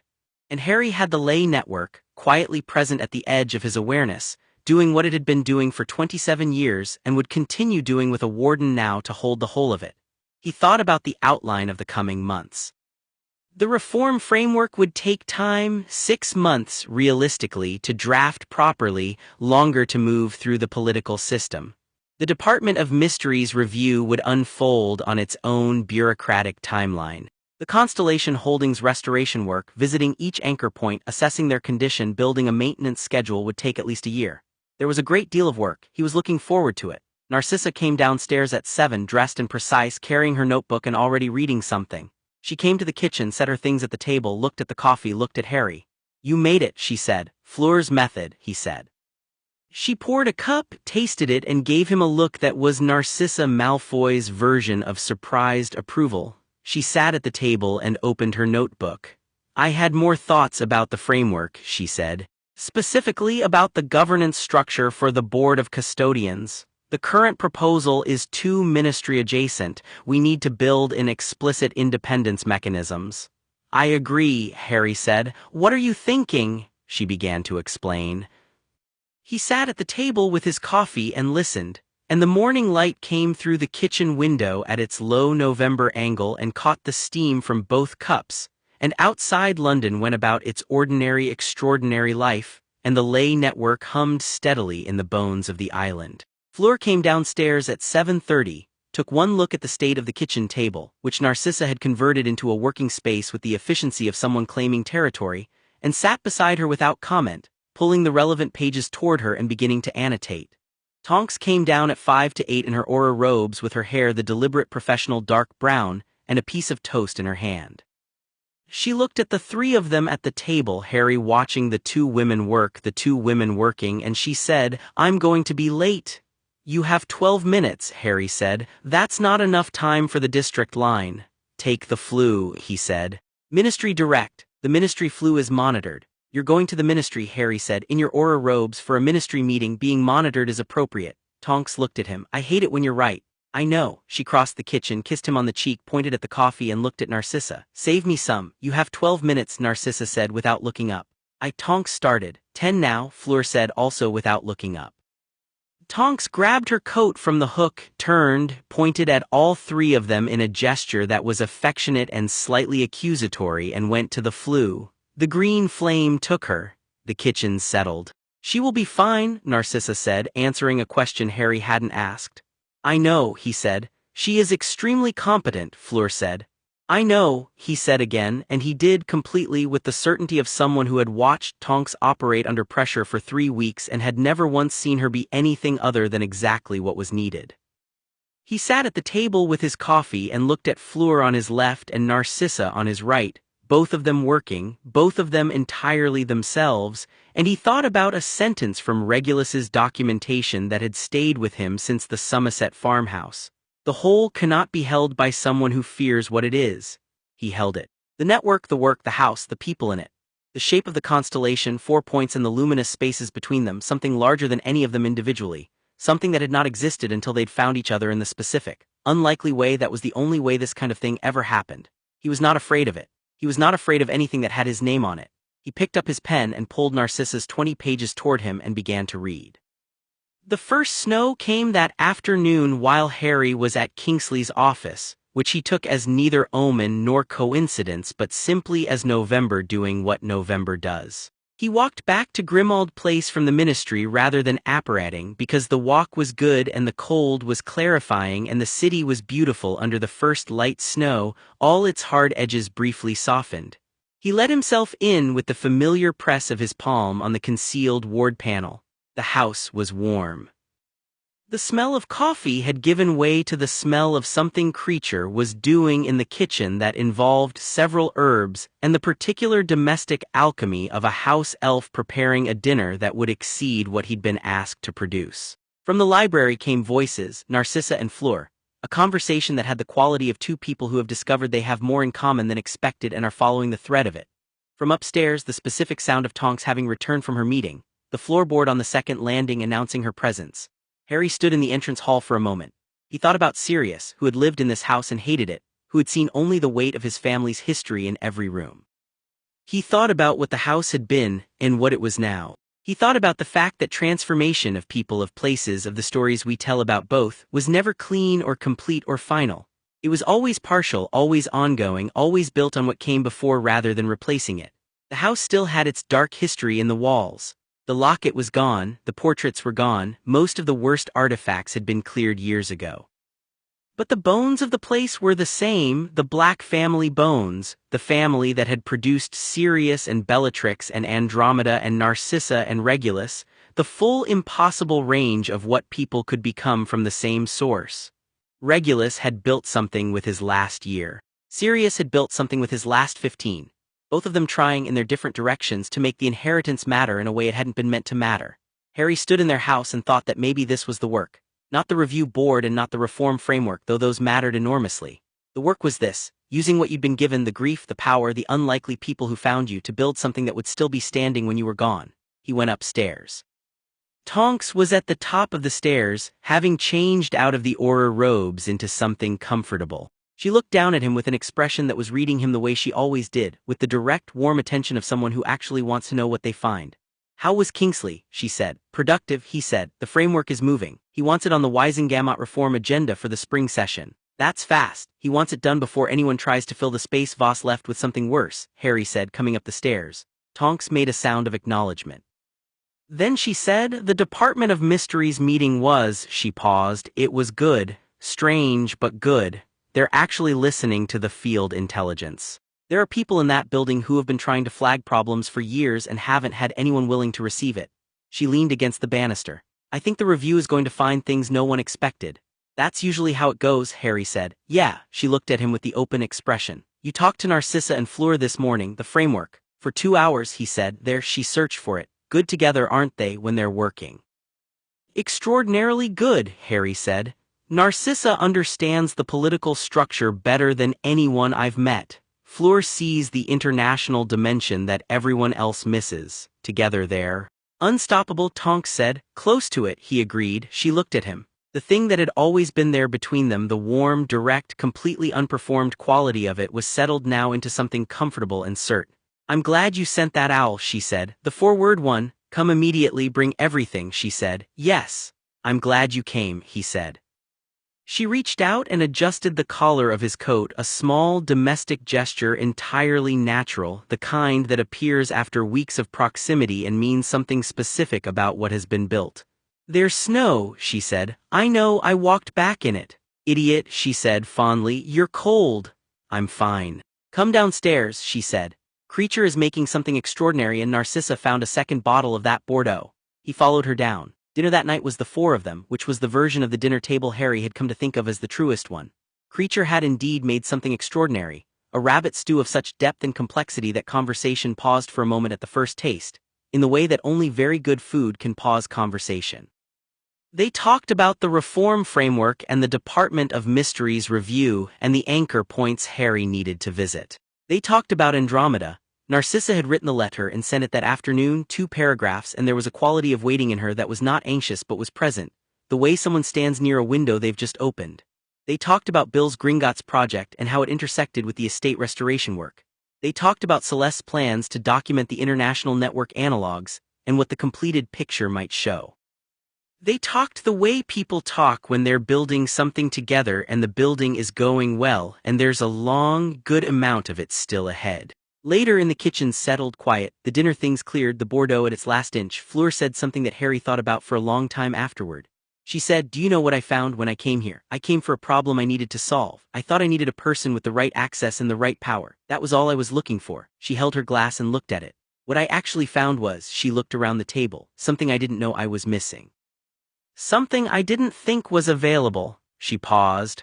"I grew up being seen as one thing, very specifically one thing. Even people who respected me reduced me to it eventually. What I am here," she looked at Harry, at Tonks, at Narcissa. "Here I am, what I actually am, all of it." The table held that. "Yes," Narcissa said quietly, the one word with 20 years behind it. Yes, Tonks said with something lighter in it, the specific relief of a person who had forgotten their own face and found it back. Harry looked at the three of them and the constellation was fully lit, every point clear and certain and irreplaceable, and he said, "This is what we build from." Fleur looked at him. "Not from scratch," he said, "not from nothing, from what's already here, the things that survived, the people who kept showing up." He set his glass down. "Regulus built from what he had in his last year. We build from what we have now." He looked at them steadily. "And what we have is," he stopped because the word wasn't remarkable or extraordinary or unprecedented, though it was all of those things. The right word was smaller and larger simultaneously. "Enough," Narcissa said. "More than enough," Fleur said. Tonks, who had been watching him with the warm, direct gaze that had never once wavered in 3 weeks, said, "It's everything, Harry."